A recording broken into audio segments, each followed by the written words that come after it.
the market exists to serve the country. The country does not exist to serve the market.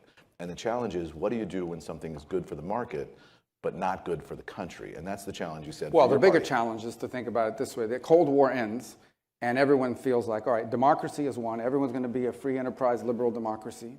We won, they lost, and that's the way it's going to be. And the market is going to replace nation state as sort of the regulator of human affairs. That two countries that are deeply intertwined in trade and so forth are just not going to go to war because they're making too much money off each other. I think that was ahistoric. I think that did not account for human nature. Germany had substantial trade with many of the countries in Europe that they ended up bombing and trying to destroy and triggered that conflict. So there are plenty of examples about why that doesn't work. And for about 25 or 30 years, America was the only superpower in the world for a variety of reasons. And it allowed us to make a lot of mistakes. We did some things well, but we also made some mistakes. And then we reached this new era that, frankly, is normal. It is normal to have great power competition. Throughout human history, we've always had it, and we're back to that. China, to some extent, Russia. These are nations, and I would add Iran into this, have their own aims and goals about what they want to be. They're different. And they look at the world as it's currently constructed, what they see as a U.S.-led Western order, both economic and geopolitical. And it's like, it's not our order. Now, we want to benefit from it. We want to benefit from the elements of it that are good for us, but we want to change it. And we want to change it to either, A, have more influence, or B, offer an alternative to it. And so that's what you see emerging in the world stage. As part of that process, they have figured out a way to play the capitalism against us. I believe in the free market. I think it is not just the greatest engine of prosperity in human history. Asia is a perfect example of it, but it always finds the most efficient outcome, which is generally the outcome you want when you're making decisions about where to invest money. The challenge becomes, and for decades this wasn't an issue, but now it is, the challenge becomes, what happens when the most efficient outcome and the national interest are in conflict? Because it is more efficient to buy the active ingredients in our generic medications from China. There's a lot of things that are more efficient to make somewhere else or source from somewhere else. It is not in our national interest to be dependent on critical things, and there are some industries that you have to have either a native capacity or an allied capacity, especially in a time of conflict. And that's the point where we've reached right now, and I think we're late to it, and so we have a lot of work to do in that regard. So really the challenge is, how do you preserve that free market capitalist instinct, general guideline, but within the context of accommodating, not just accommodating, but accounting for the national interest. The national interest is my responsibility and our responsibility in government, and our policies have to be aligned that way. What did you think that we saw the Biden administration kind of trying to get their arms around this with the supply chain initiative this week, particularly on pharmaceuticals? On the defense, using the defense authorization and the powers of the presidency to try to force supply chains back into this country. Is that a good idea? Has the Biden administration got the right approach there? Well, I think or they're not going far enough? So on that point, I think that's the right use of that tool. It isn't enough, but it certainly begins to incentivize certain behavior. Ultimately, the market responds to incentives. It's not a perfect analogy, but about 20 years ago, the NFL made a decision they wanted more points. Yeah. And so now you can't, like if you say something mean to the quarterback, you get a 15-yard penalty, much less hit him. And one of the reasons why they want to keep these people healthy, they pay them a lot of money. And if you just sort of breathe on a receiver, it's pass interference. And so the rules changed and the game changed. It's still the same game, but the rules incentivize throwing the ball and scoring a lot of points. And so that's, in some ways, sort of an analogy to how we need to view what the role of government is. And that is, when it comes to the national interest, I don't want government owning factories or companies, but there are things that we want in our rules to account for incentivizing certain behavior. And part of it is using tools that the administration has to incentivize the securing of certain supply chains. The key is, it has to be the product of a strategic viewpoint, not good lobbying. Right. Okay, it can't be like people hire the right lobbyists and we are an essential industry and therefore protect us too. We can't allow that to happen either. Yeah, I was just going to say, business often chafes at that, right? If the government is setting the rules, that's oppressive regulation, that's forcing me to buy a product at a higher cost, that's increasing my input cost to my business. Who are you, federal government, to tell me how to run my business? I don't want to point to anybody specifically in this room, but I think a lot of people in business look at government as being part of the problem and not necessarily part of the solution. Well, that works two ways. There's also businesses that like government regulation when they're the only one in the world that can meet the obligations. Right, they can use it to ring fence their own business. Look, businesses, corporations are in the business of becoming profitable and returning value to their shareholders. They wouldn't exist if they didn't do that. we in government are in the business of protecting national interest. And it used to be, it didn't matter where companies made money, that was always in our national interest because we were the only companies in the world that did it. The world is not that way anymore. And so we have to adjust our public policy to the understanding that there are industries that are, this is almost heresy, right? But for me to say as a Republican, but I think more people are coming around to it. There are certain industries that are so critical to our national interest that we have a vested interest as government to incentivize and be supportive of certain industries and the emergence of certain industries, though I don't want the government running them or controlling them because then that won't work well either. You sketched out some of the history of the U.S.-China relationship. Let's fast forward to the present day. I was out in San Francisco 2 weeks ago for the APEC summit. We had Joe Biden out there, Xi Jinping out there, lots of American CEOs, the top of the top in terms of every industry and finance. I wonder what you thought of that meeting, because it seemed to me that Xi Jinping was trying to suggest that given the reality of his economic situation being more difficult than it was a year ago, that he has recalibrated his priorities.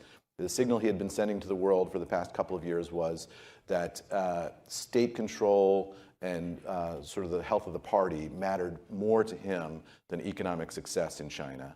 And he seemed to be suggesting this past visit that he was inverting that. Now, I don't know if he was just saying that just for the audience, but that now he was ready to signal that China's open for business again, and he needs that American capital coming back in, or at least to stem some of the fleeing of American capital from China now that his economic situation has deteriorated.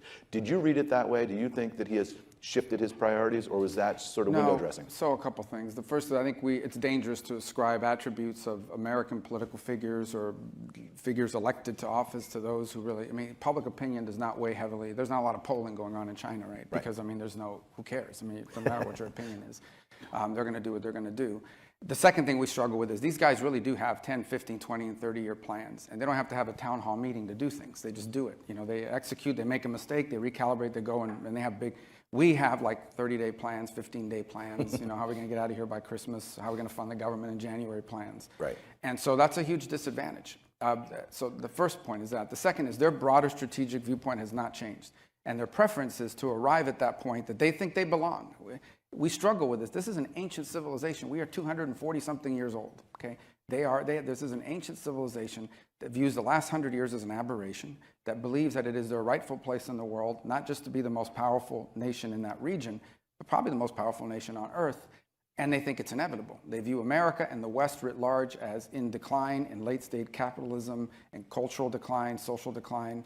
And their view is that it's an inevitability. It's probably moving faster than they thought it would at some point. Now, part of their challenge is they're autocratic. So these autocracies always have this problem where as they begin to grow and prosper, people start getting opinions, right? Leaders, business people start getting opinions, and so now two things happen. You go to jail for corruption, or you disappear for 30 days, and they remind you, I don't care how rich you are, you still have to, follow the line. So I do think that part of the challenge you're seeing them internally is they're trying to control certain industries that they feel may be a threat to them internally and the stability and the governance of the party. But their broader strategic long-term view is they want to be dominant in every industry and in every technology that's key to the 21st century. Everything from precision medicine to the ability to generate massive amounts of energy and so forth. And that remains their view, and that remains their goal. And obviously their speeches in English and to Western audiences are often quite different than what you see in the literature they produce for party faithful, for government leaders, and even in party gatherings. So I don't think their approach has changed other than tactically. I think he would prefer to have a more stable, less conflictive relationship with the U.S. in the short to midterm, because the one thing that could slow down their rise would be a big trade war or worse, some sort of a warfare, armed conflict with the United States. So I don't think they want that to happen. But sometimes miscalculation leads to these sorts of things. So how should business leaders sort of respond to that message sending by Xi Jinping, even if he's doing it in the English language to an American audience? How do they take that in and sort of calibrate their behavior in China as a result? Well, it depends how you're viewing it. If you're viewing it for the next 2 or 3 years in the short term, then China is a market that you can still have access to and make money. If you're viewing it broader to the long-term existence of the company that you're in charge of running, I would say that there isn't a company in this room or at this gathering that China doesn't want to replace with a company of their own. at some point, now or in the future. They want that's the bottom line. Interesting that you say replace, right? Because I think a lot of this was the point of the documentary that we did this summer. A lot of American executives look at this challenge as China wants to compete with us. What you're saying is something totally different, though. China wants to replace you. Or leapfrog. In essence, either replace us or create a new advance to go to the next phase of that industry and it make you obsolete. So that's not just a competitive threat. No. That's an existential threat for American companies. I mean, and again, they're saying we want to be the most powerful country in the world. Part of that is we want to be an industrial and commercial and technological power. And we want to be able to tell the companies who are at the cutting edge of this industry what to do. And they start by saying, we're going to give you protected access to our market. No one else can compete with you here. We'll also subsidize.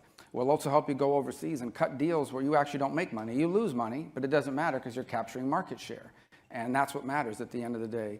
At the same time as they are investing in the next phase of advance in that industry. So at some point, it's no longer a competition because they are the only ones in the world offering something. Because they've been able to leapfrog either through their own native technological advances or through reverse engineering what they can steal. So my view of it is that there isn't a single American company that China's saying, well, let them continue to be the world leader in this. They want a company they control to be the world leader in that field, especially in 10 or 20 years. Do you think American CEOs or enough American CEOs recognize that? Because I think when we talked this past spring for the documentary, you were saying that American CEOs you were talking to were starting to kind of click into this idea that it wasn't just about competition, it was about elimination. How are your conversations with CEOs now? Well, I think there's more awareness that this is a threat. It also depends on which CEO, and if it's someone who plans to be around in 10 years, it probably matters more than someone who's and then... Not a lot of CEOs last 10 years. Well, jobs, exactly, right? Just like college football coaches, except you get paid less if they fire you. You get $75 million to get fired from Texas A&M, for God's sake. That's just a pet peeve thing that I have. So going back I would take that. If anybody wants to fire me in this room, I'll take $75 million. But Dan, I see you there. Yeah. But my boss. No, but I mean, part of it is that. But I think part of it is also it's not easy. If part of what your company does is invested in the supply chain or a production capacity or a market share, maybe not even the 5% of the market or what have you, to transition away from that takes time. Yeah. And it takes work, and you got to explain it to shareholders, and you have to explain it to others why it is that we're making this move that costs money and it's not a short-term return, and so that transition is difficult. But you do see it happening, and I think some of it's happening for altruistic reasons, but some of it's happening, frankly, because people can read tea leaves. They see where the relationship's headed, they anticipate this conflict down the road, and so they're beginning at a minimum to diversify so that they're not overly dependent on one market. If you were heavily dependent on China for production and COVID hit, you were shut down when they were shut down. And so people don't want to re-experience that in the context of a geopolitical conflict down the road. So you do see that shift happening, both because it's smart, given reading the tea leaves.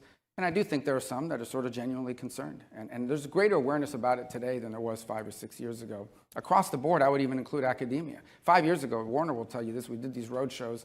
And you'd go into a university and say, hey, the Chinese are stealing your stuff. And they're like, I don't know what you're talking about. We're collaborators. Right. We work together. And oftentimes it's American professors and academics. It's not, people naturally assume it's some foreigner.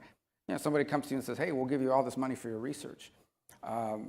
It's a tempting offer. And in some cases wasn't even illegal or disclosed, so given the nature of our laws. So anyway, there's growing awareness about it. Yeah. I want to ask you more about CEOs, but I also want to tell the room that we do have opportunity here for questions and answers. So everybody start formulating your questions and get those ready, because I'm going to come to the room here in a second.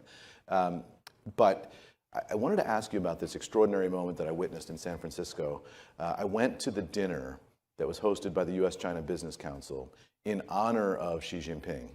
And in that room, in that ballroom, not much bigger than this, you had some of the titans of American technology. You had Tim Cook of Apple. You had Larry Fink, some of the biggest movers of capital on planet Earth. These are the biggest capitalists in the world gathered in a room to honor the biggest communist on planet Earth. And I sat in the back of the room as these capitalists gave Xi Jinping a standing ovation twice. And I wonder how you feel when you see that. Was that an appropriate response by American business? Was it a tactical response that they just simply had to do in that moment? Does that concern you in any way?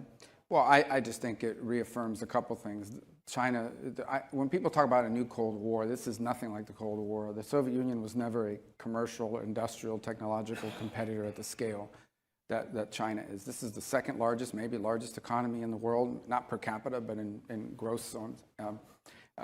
Second most populous nation on the planet, or most populous now. They're a powerhouse. I mean, they're an enormous country. So, and companies want even a small sliver of market share in China is incredibly lucrative and profitable. And I think, second, there's still this growing hope, this sort of belief, naive, I believe, that at some point China will continue to allow us maybe even to expand market share. The third is a lot of these companies are deeply vulnerable to supplies that are produced and come from China. I mean, they need to continue to do work there. And they understand that the way you do that is by being in good graces. I mean, whether it's Tesla or even Apple, others, the production capacity, if tomorrow you were kicked out of China, your company's in deep trouble. So you've got, even if you wanted to diversify, you need some time to do it, and some really aren't interested in diversifying because the model works real well for them today. And I do think it's reflective of that. I think there is still many in the business world in particular that hold out hope that at some point China, once they get rich and prosperous, are going to become just like us. That is never going to happen. It cannot happen. It is impossible. It is neither culturally nor politically possible for them to ever become like us in the context of what we are thinking. And so the sooner we accept that, the better off we are. China is going to be a rich and powerful country for the rest of our lifetimes, for the rest of this century. Will largely be defined by what that relationship looks like. And it needs to be a relationship that is balanced and in which our national interest is protected. If that is not the case, the alternative will be one in which they are increasingly dominant in all of these fields, and we are increasingly in a subservient position. Not just, everybody talks about military terms, in commercial, technological, and industrial terms. And they have some advantages that we do not have, primarily the ability to act very quickly and to execute on long-term planning. And we, on the other hand, we have elections every 2 years. We change direction every couple of years. So I think we need to recognize that. And I'm not sure that has fully penetrated. And in some cases, some people don't want it to penetrate because it messes up the way things are working for them right now. So let me just ask you very simply, was it appropriate for American CEOs to give a standing ovation? Well, I don't know what they were. Jinping? Yeah, I don't know. I mean, I don't know. They did it out of respect. Is it a respectful standing ovation, or is it thank you, for putting a bunch? What are you clapping about? The guy that jails a bunch of Uyghur Muslims. Where's the talk about that? It's slave labor out of Xinjiang province. Is that what we're cheering? Are we cheering the fact that? I don't understand what it is that if they're cheering that. I mean, it's certainly not someone who's done anything that's good for America or good for the things that we claim to value, or frankly, good for an order in the world, both economic and political, that made every company in this room possible. Without that world order and without that economic global order, none of the companies in this room are possible. And he's against all that. He wants to reframe it into one that's beneficial to him and antithetical to everything we claim to stand for. So sometimes people stand and clap for someone they don't like. I refer you to the State of the Union, where half the room stands and claps for someone they don't like, at least at the beginning. With the exception of the 1 year where they ripped up the State of the Union behind the president's head, but generally speaking. So I don't know, again, I wasn't there to know the context of it, but I would think that in China, they probably view it as, these are our deputies in America, and we know the strings to pull. In essence, we thought capitalism would change China, and I think the Chinese view is we've changed capitalism, and we know how to deputize it to influence American public policy. That's probably a great place to open it up to the rooms. I can kind of see the back of the room here, so I want to make sure that anybody who has the opportunity to ask a question has the opportunity to raise their hand. David, do we have mics in the back that we can pass around if anybody does have a question? Okay, so we have mics in the back if anybody wants to get in on this conversation. Don't be shy. This is your opportunity. We've got the senator here for another 8 minutes and 30 seconds, so if you want to get a question in. And Dwardrick up here in the front row has got his hand up, and he's brave enough to be the first guy. Dwardrick McNeil is an expert in China, and we used him in the documentary as well. Excellent. Thank you, Senator Rubio, for joining us this morning. I want to ask a quick policy question. We've seen the Biden administration pass the CHIPS regulations on semiconductors. We've seen export control measures put in place. We've also seen outbound investment screening. But my question is, what's left for Congress to do with respect to China? Do we feel like there's enough legislation being passed? out of Congress. There's been a big push by Senator Schumer to put in place a larger China bill that has yet to materialize. But what's your thinking about where Congress is going to play in this competition over the next 6, 8, 12 months? Well, I think CHIPS is instructive because I was one of the people out there pushing for something that looked like it, and I ended up having to vote against it, and I'll tell you why. Because they didn't put in place safeguards to protect our innovation. And so a few years from now, when people wake up to the reality that we invested billions of dollars of government funds, taxpayer money, into technologies that were then stolen, they're going to be pretty pissed off, I think. And that was my concern with it. As far as legislation, here's what I would say. There's a lot of legislation that people don't realize that's China-related, but isn't necessarily about simply being punitive towards China. I also think we need to recognize that one of the most important things we need to do in getting this new world right is ourselves. There are things we need to do. And I'm not just talking about like improving the functionality of our government. That's certainly critical and of our institutions. But there are things we're going to need to be able to do in this country. You know, we win the Second World War because of our industrial capacity. The German warfighting technology was vastly superior to what the U.S. was producing. We could just make a lot more of it. And I think we forget how vital that is, not just in a time of war, but for economic vibrancy. I think we need to and I've been talking about this for a long time. It's become more in vogue now. But there are incredible careers that are going to be available now in the foreseeable future that do not require, nor frankly justify the investment of the amount of money we're investing in the traditional four-year degree as we understand it. And this is really a cultural alignment as well. And nobody wants to say, oh yes, my son or daughter is going to graduate from school and become a world-class welder or know how to work in these industrial jobs. Unfortunately, they pay a lot more than, I don't want to get into a war with all of the philosophy majors again, but I just use this as an example. I'm not anti-philosophy, okay? I even read some Stoic stuff from time to time. I'm not anti-philosopher. I just don't think there's that's not what the market is saying. God, we just had one more philosopher, we could really take off as a company.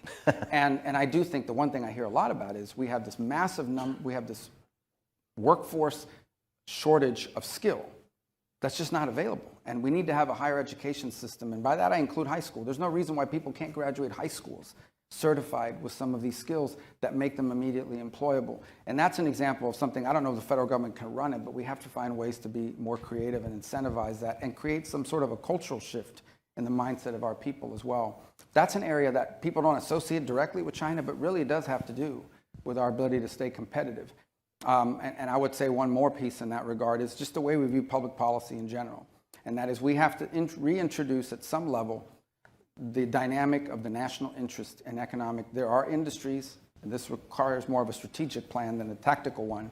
There are industries that are critical to our future. We need to identify what those are and ensure that we either have a capacity in our country or an allied capacity, meaning it might be in consortium with other countries in the Western Hemisphere, in Europe, or around the world, whether it's in rare earth minerals, whether it's in the production of semiconductors, whatever it might be, that we need to focus on. Again, that's not China legislation, but it is certainly relevant, deeply relevant, and goes to the heart of what we need to be doing. Who else wants to get in here?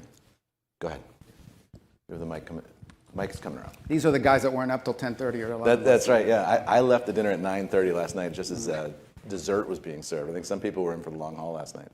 A follow-up to the last question a bit was, there were tariffs put in place, for a lot of the backdrop that we're talking about during the Trump administration, even some exclusions that are set to expire. Just what do you see as the outlook in the near term, long term in regards to the China tariffs? Is that directionally, do you feel like there's more influence that it's that and more coming? Just interested to see what you think. Well, I think what's fascinating is the number of tariffs that the Biden administration did not reverse upon taking on. They reversed a lot of Trump stuff, and they didn't reverse some of that. And I talked to Lighthizer about it. I thought that it was important on the tariff front. I've never been a pro-tariff person, but when that began to happen, it really was a shock to the system and sort of reset our thinking about international trade. I didn't understand why we were putting it on the Europeans and Argentina. Like, I felt like if you're going to do this, like, focus on the issue. Like, I don't think France or Germany is a national security concern for the United States. They're our allies, so I would have just focused on that. I'm not sure what their policies are going to be moving forward. I think there's some tension in that administration between some that sort of view this as a geopolitical concession they can make to China, between some that are concerned about retribution. You've already begun to see China's actually banned the export of, I think, a couple of rare earth elements already, and I think there's real concern that that could grow. So there are some that are hopeful that we can cut some sort of climate deal, with China, and that this is a good way to sort of soften it for that. And then there are others that are more hawkish about it. And I think there's real tension in the administration, as there is in our politics in general. We are living through a moment of transition where there are still a lot of people that are wed to the hopes of the bipartisan hope for 20 or 25 years that China would somehow become like one of our European partners in the outlook of the world and their willingness to live by certain rules. I think there's a growing number of people out now realize that that's not going to be the case. But that tension's still playing out in the Republican Party too, and I think certainly in this administration. And I think that's why, as much as anything else, it's so difficult to predict what decisions they're going to be making as these things come to expiration. If Trump were to be elected next November, then I can tell you what's going to happen probably at that point. But I don't know for the next 12 months. I really don't. Who else? We'll go. Question over here. Go ahead. Yeah, Dave Stevenson from Airbnb. What do you think about TikTok? Should we ban it? Yeah, well, I have a bill that actually, it doesn't ban it, it doesn't allow it to monetize. Let me tell you the issue about TikTok. Okay, people keep talking about the data. The data, yeah, it's a big deal. All these companies collect data. Everybody collects data. Everybody in this room collects data. Car manufacturers collect data. A lot of people don't know, but they're collecting data. And that's a reality. The problem is not just the data, okay? Because you can put the data, we can store it in the safest lockbox on the planet in the United States. The problem is not the data. The problem is what makes TikTok powerful is the algorithm, the recommender engine, which drives traffic. And it needs access to the data.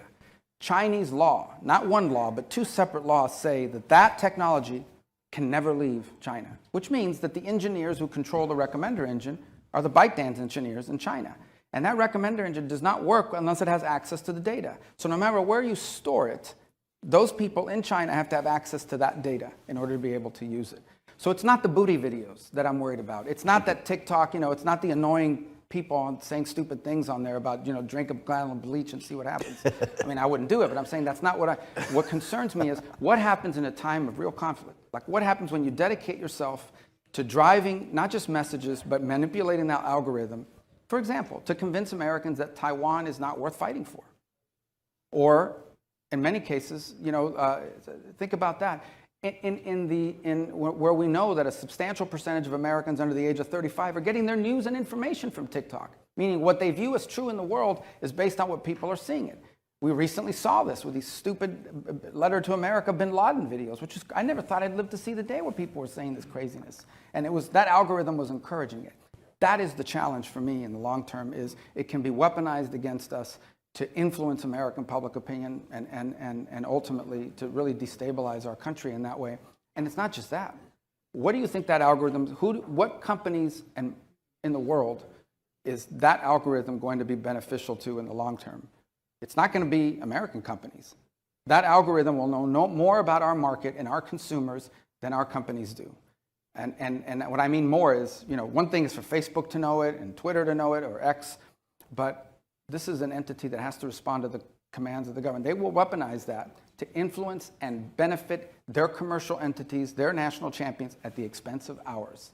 That is a guarantee. That is not speculation, that is a guarantee. And we are crazy to have allowed this to continue to perpetuate in our country. And look, guys, if we can't muster the sacrifice, for lack of a better term, of doing something about TikTok, how in the world are we going to do any of the other things that's going to be required of us in confronting this challenge? If that's too hard because people just don't want to let go of it, then how are we possibly going to be able to confront some of these other challenges that we have in the future?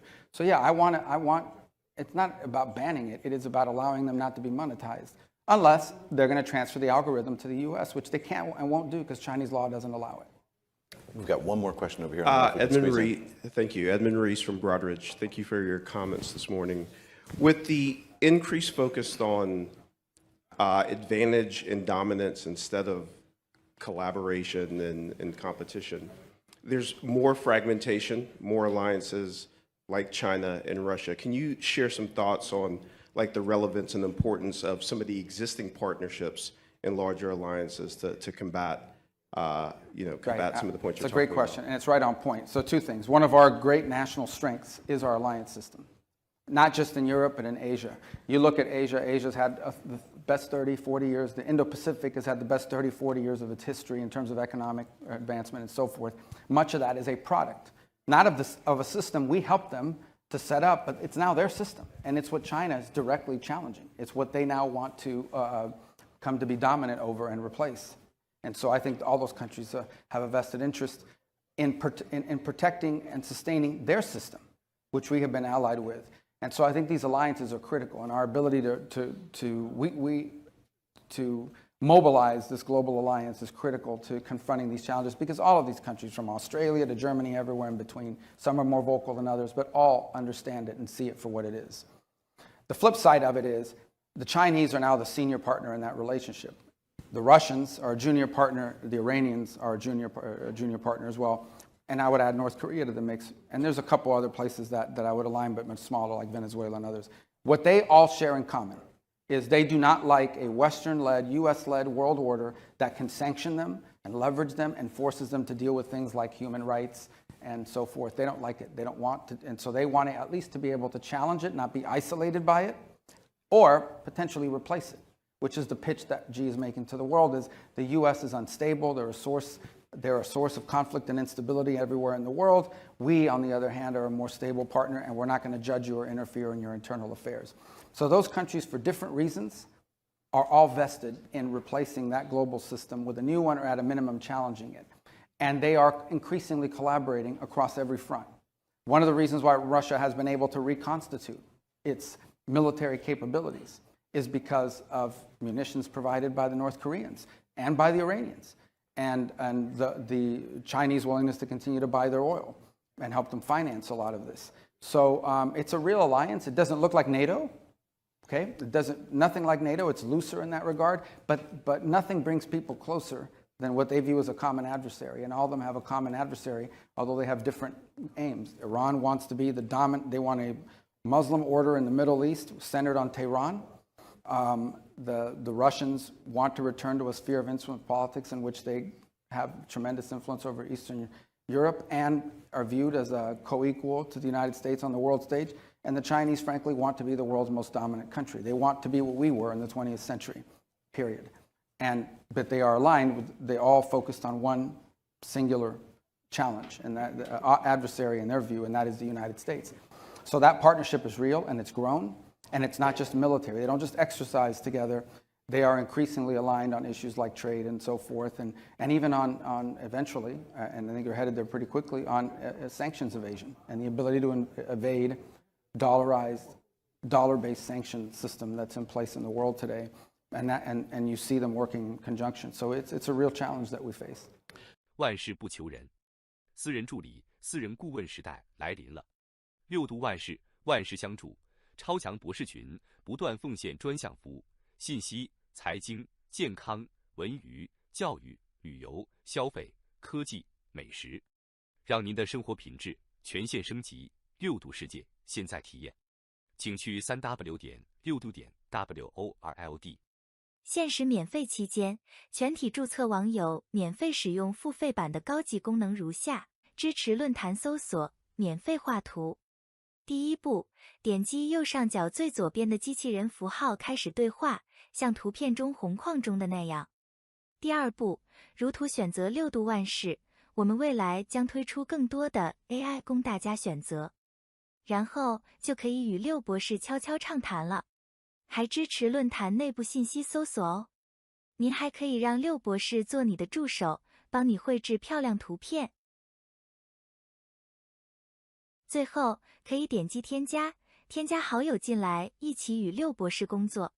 一起来3w.6度.world 尝试吧。So there's a lot to talk about here, and this is an important time for this book to come out because we're in this moment, I think, where many of us have pretty important questions about where China's going. Probably for the better part of the last few decades, I think there was at least some certainty that China was moving upward. This was the concern about a rising China after the global financial crisis. There was a spate of articles, again, on the China model. I remember one recent headline from a news magazine, I think in 2018 or 2019, saying China won, the United States lost. And now we seem to be in a really different moment where many of the questions are about what a stagnating China means for the world. So your book comes in at really an important moment. I wonder if I could first ask you about the origins of the book. Usually authors have a question or a puzzle that they want to explore, and the book is the vehicle to answer that. So when did you first have inklings that you wanted to write this book, and what were the puzzle or puzzles that motivated you to start putting pen to paper? Well, thanks, Jude. Yes, excellent question. And really, the genesis for this book came about 3 years ago when I was mulling over some of the very striking developments in China.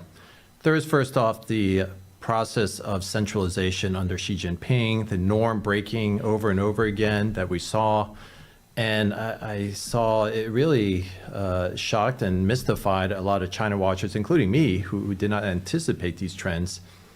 And then I was also motivated in part by my first book, which, I admit it's a lesser known work, perhaps, somewhat technical. But what I did in that book was lay out the process by which the party comes up with plans and implements policy. And just going by that documentation, you would think, I thought, that China had this well thought out strategy and plan to become a great power and was going to execute it. And yet what I observed over time was that there was this disconnect, profound disconnect between what the Chinese government said it was going, or a Communist Party said it was going to achieve on paper, and what actually happened.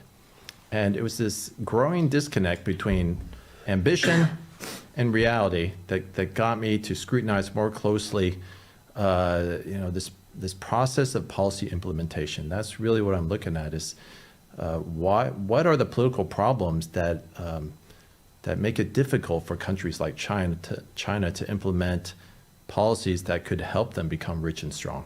And when was this when you started first thinking about the book? About 2019, actually. So before COVID, we had already seen signs that a lot of the fundamental economic problems were not getting resolved. The debt was continuing to grow. The country was not rebalancing to a consumption-based model, and capacity was continuing to be added when it was clear the Chinese government had stated that they were trying to do many of the opposite things. So maybe it would be helpful to just first lay out the main argument of the book, which is captured nicely in the title, which is the autocrat's predicament. So I've got a lot of more narrow questions, but maybe we can just get this on the table. What is the autocrat's predicament? Sure. So the autocrat's predicament that I lay out in this book is the predicament that comes with the ambition to upgrade the economy. That is to say, to improve the quality of economic growth. And the predicament lies in that to achieve that growth, the autocrat has to be willing to risk considerable political instability and potentially violence. So on the one hand, he can choose to avoid that instability and violence by tolerating an economic situation that gets worse and worse, or he can decide to risk political instability and violence and ram through some changes. And that brings a lot of its own perils. And this is a predicament that faces all the autocrats that I discuss in the 5 cases mentioned in the book. And so, digging down a bit deeper, why is putting in place growth augmenting policies challenging for authoritarian political systems? Asking it another way, isn't that exactly what China has been doing since the early 1980s? So why is this a predicament? Great question. And it really goes to the question of what kind of economic growth policies you're trying to implement. As I mentioned in the beginning of the book, There are generally two types of ways an economy can grow. One is through methods known as extensive growth, that is just adding more capital or labor. And the other is known as intensive growth. And this is essentially improvements in productivity. Countries often can grow through extensive methods fairly easily. It's even autocrats have found it pretty easy to coerce rural populations, for example, to move into factories and start making things, or force capital, extract capital from the people and use that to invest in building roads or growth generating projects. But what happens is that over time, when countries, autocrats, really all countries, when they rely on those extensive growth processes, you start to build up elites, essentially, who benefit from continuing those policies. They accumulate a great deal of wealth and power. And then at some point, when you realize that method of growth is unsustainable and you need to change, often you have a large population of powerful, wealthy elites who have a vested interest in continuing obsolete policies. And this is where the dilemma really comes to a sharp point. So a lot of the previous literature looking at how autocratic systems reformed often talked about this framing of the selectorate. And I also think of my boss and former boss and mentor, Susan Shirk, who in one of her first books on the political logic of economic reform talked about that the transactional nature of essentially buying political space to push through with economic reform. So you have to compensate the losers. Where does this argument situate within that literature on selectorate theory or some of the previous work that has been done about essentially how reform how reform was able to circumvent or overcome vested interest concerns? Right. So what's different about the situation that I'm focused on is that in this case, unlike the selectorate theory, and just to review, the selectorate theory says the autocrat, to maintain power, needs to pay off elites, distribute resources to enough of the elites who can decide whether he stays in power or not, that they're satisfied, and then you maintain power. So what's different in the cases that I'm examining is that in order to get those resources, the autocrat has to ask elites to undercut their own interests. So this is what makes it so difficult and such a predicament for autocrats is in order for the country to thrive and for the economy to grow through intensive growth policies, again, that's through higher productivity, what the autocrat has to do is demand that elites curtail their own rent and change their behavior in a way that undercuts their own income and revenue. And so naturally, there is very little incentive for the elites to comply with what the autocrat demands. And this is where a lot of the drama starts to unfold is when the autocrat has to strategize and figure out, how do I compel elites to do what I want them to do in a way that does not result in widespread violence and instability? So I can imagine a lot of viewers who think about autocratic systems, with dictatorships, strong authoritarian systems, as thinking, well, why is that a problem if you have an incredibly powerful centralized leader? Can't he or she simply just compel, command, either through suasion or through the threat of violence, to get all sort of actors within the political system to follow the leader's dictates? Isn't this exactly what dictatorships do? So yes, it does. We often think of dictatorships as being incredibly powerful men. But, I forgot to mention one of the sources of inspiration for my work was the research of scholars and political scientists like Joel Migdal and Darren Asamoglu, who pointed out that actually authoritarian control can be an illusion, because real power often rests with subnational elites who control the day-to-day policy making of economic growth and social stability. And this is often true of single-party authoritarian states. The autocrat is one man. The people who support him are often a small group of central leaders, maybe. And then he's got a massive elite, can, in China's case, include millions of cadres who are well positioned to dominate local politics and control the actual day-to-day policy of maintaining growth and stability. So what makes it hard for autocrats is he depends on the same people to carry out the policies that undercuts their interests. He doesn't have the luxury of an apolitical bureaucracy, and there is no chance for a election to throw out the leadership and bring in a fresh voice to ram through changes. He has to somehow compel his own politicized bureaucracy to carry out policies that many of the elites find extremely harmful to their own interests. Do Leninist authoritarian systems have a better ability to deal with this this challenge than more garden variety authoritarian systems? I mean, it seems that one of the ostensible benefits of strict Leninist hierarchy is to have more vertical command over subnational actors, or do you?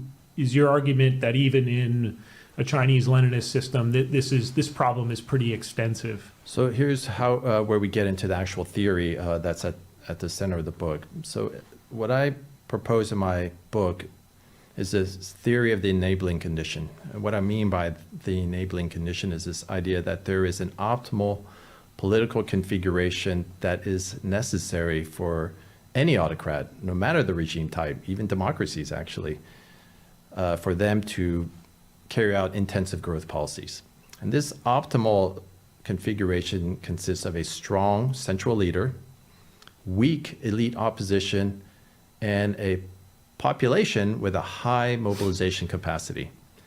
Now, traditionally, when Leninist regimes were formed, they often showed an impressive ability to mobilize the people, and they had no hesitation in using violence to crush elites who opposed them, in often very bloody, ruthless, and inhumane and just savage ways. Stalin, Mao, these leaders were, frankly, bloodthirsty in their slaughter of their own elites, cadres, and bureaucrats. And in those days, they showed an incredible ability to mobilize popular opinion on their side. So over and over again, Leninist regimes in their infancy showed an impressive ability to carry out incredible schemes, often ill-conceived and catastrophic, frankly, like Great Leap Forward and many of Stalin's ideas. But, what is important for this discussion is not the content of those schemes and those plans, but the impressive ability that those regimes were able to, demonstrate by carrying them out in the first place. But inevitably, what happens in each of these countries is that the government finds this method of rule is simply too unstable, too destabilizing. When you kill elites, eventually the elites start to band together to protect themselves, and you risk civil war, or intra-elite violence, or potentially a coup. China had the Lin Biao incident, and in Soviet Union, the violence became so destabilizing that eventually, after Stalin, communist leaders like Khrushchev renounced that approach and proposed a more normal form of politics. Is actually the Soviet term, normal management of cadres. So. And so, what these Leninist regimes do is they forego that violent and volatile and unstable method of rule, which did control elites and did involve the populace, for a more stable form of politics that actually can last much longer, but it comes at a very high price when they make that transition. First off, they depoliticize the people. They get the people, they demand the people get out of politics. Deng Xiaoping did this. When he adopted the reform and opening policy and start to eviscerate orthodox communism for a market-friendly socialism.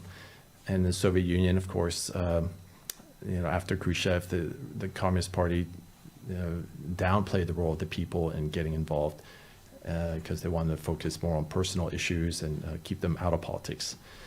That is stable, but it weakens the power of the autocrat considerably. And so by the time they try to carry out intensive growth policies, what can often happen is in that intervening time, the elites will have grown so powerful and the people so fragmented that the autocrat finds his options extremely limited in trying to carry out these growth policies.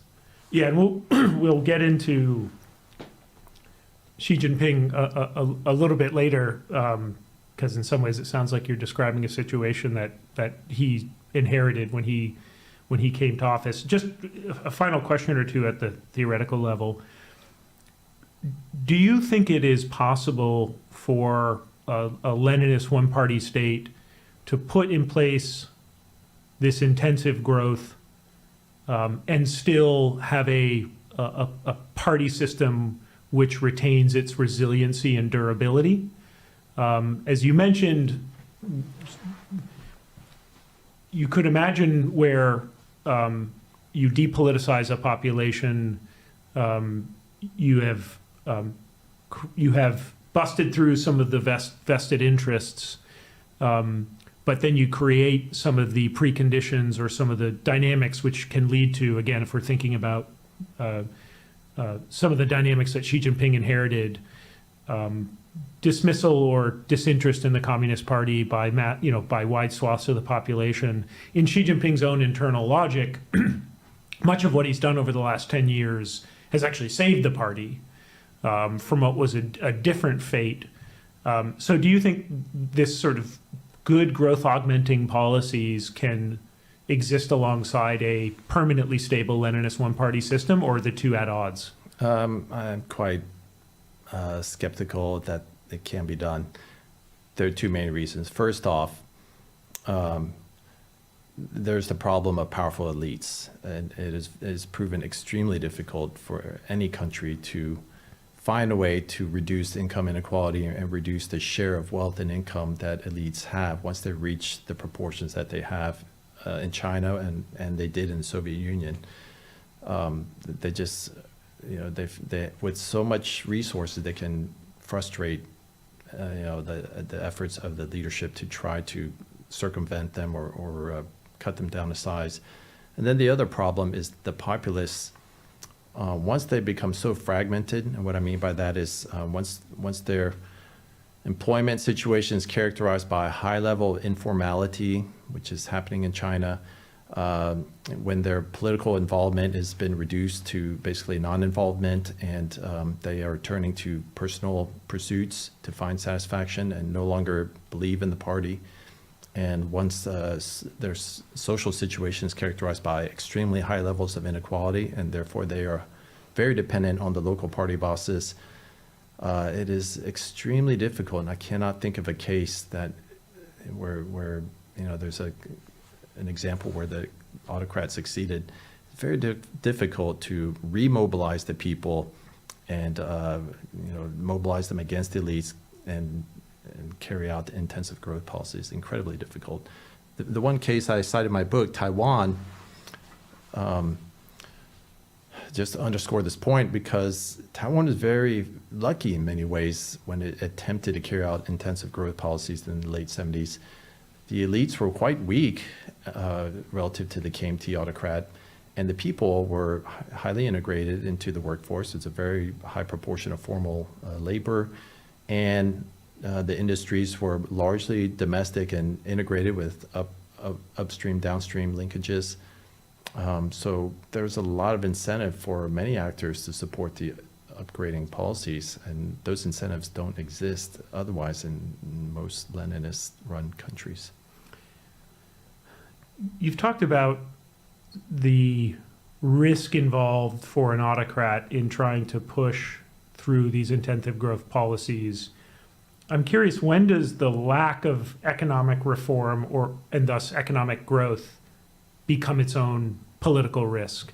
I think of this because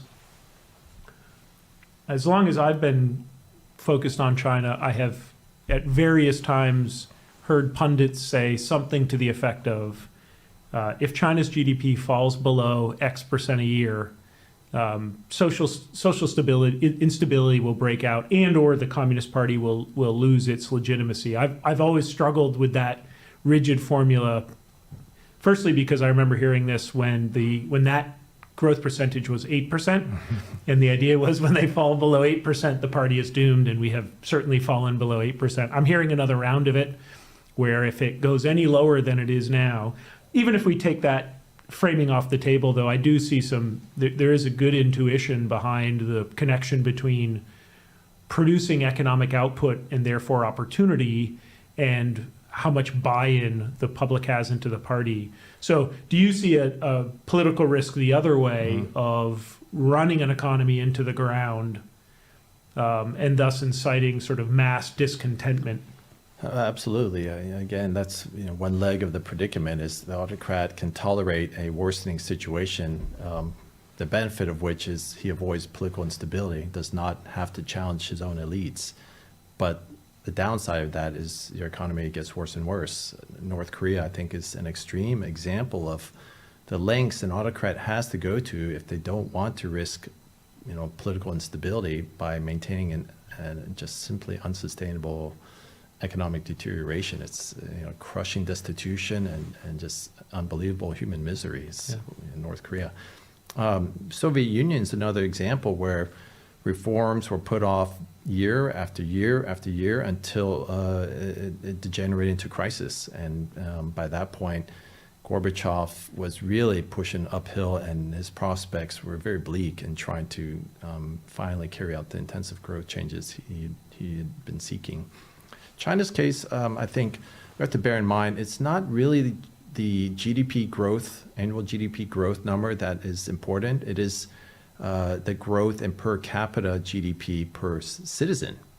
So it is possible that the quality of growth can change, and this is what is appealing about intensive growth policies. If you can improve productivity and improve incomes for citizens, you can get by with a lower annual GDP growth as long as people feel like they are getting their basic needs met and they have opportunity.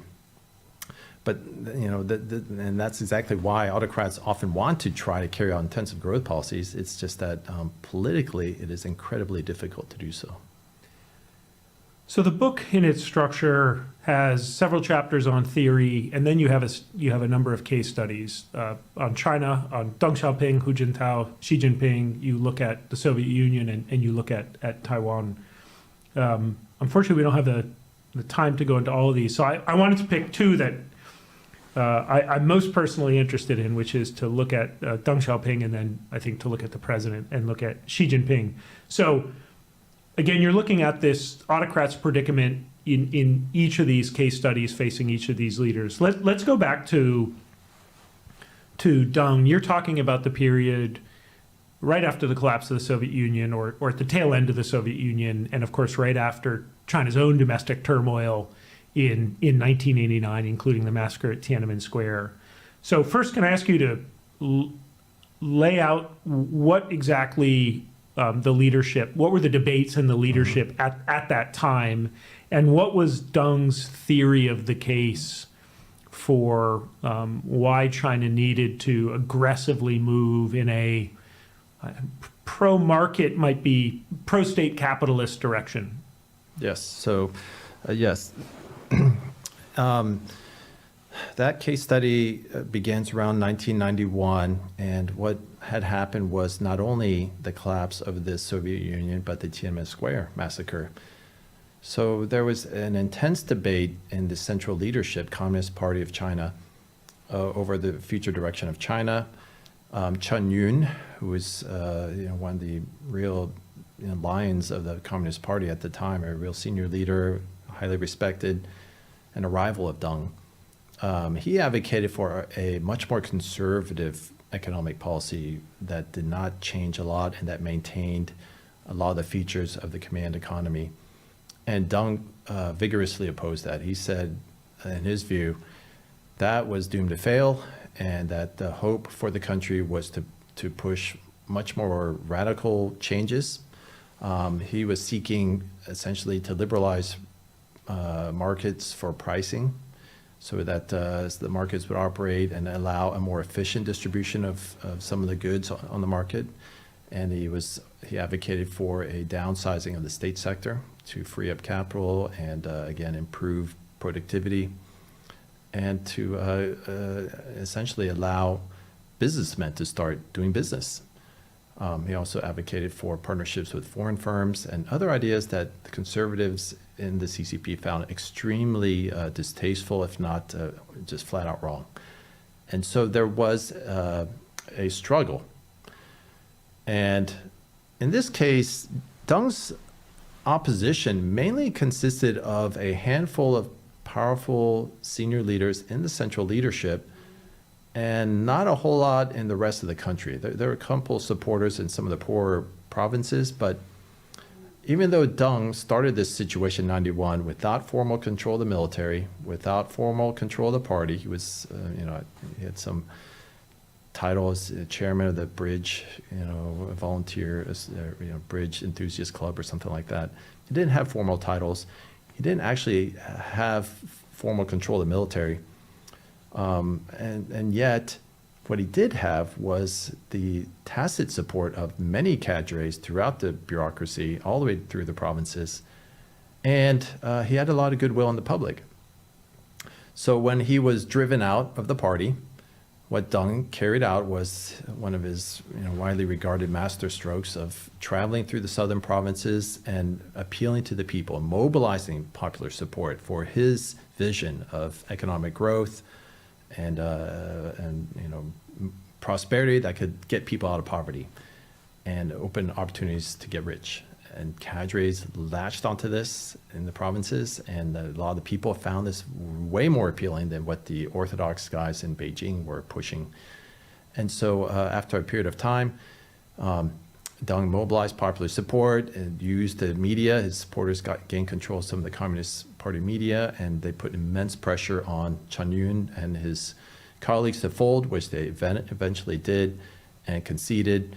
And Deng was able to set the conditions to implement his market-friendly changes, and as a result, his reform agenda turbocharged China's growth and set the pattern for many years for them to grow.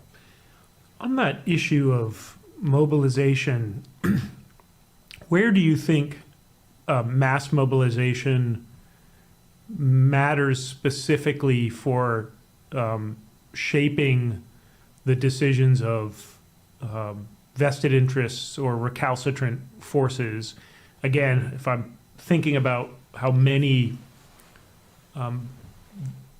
construct a mental map of autocratic systems, why does the public matter?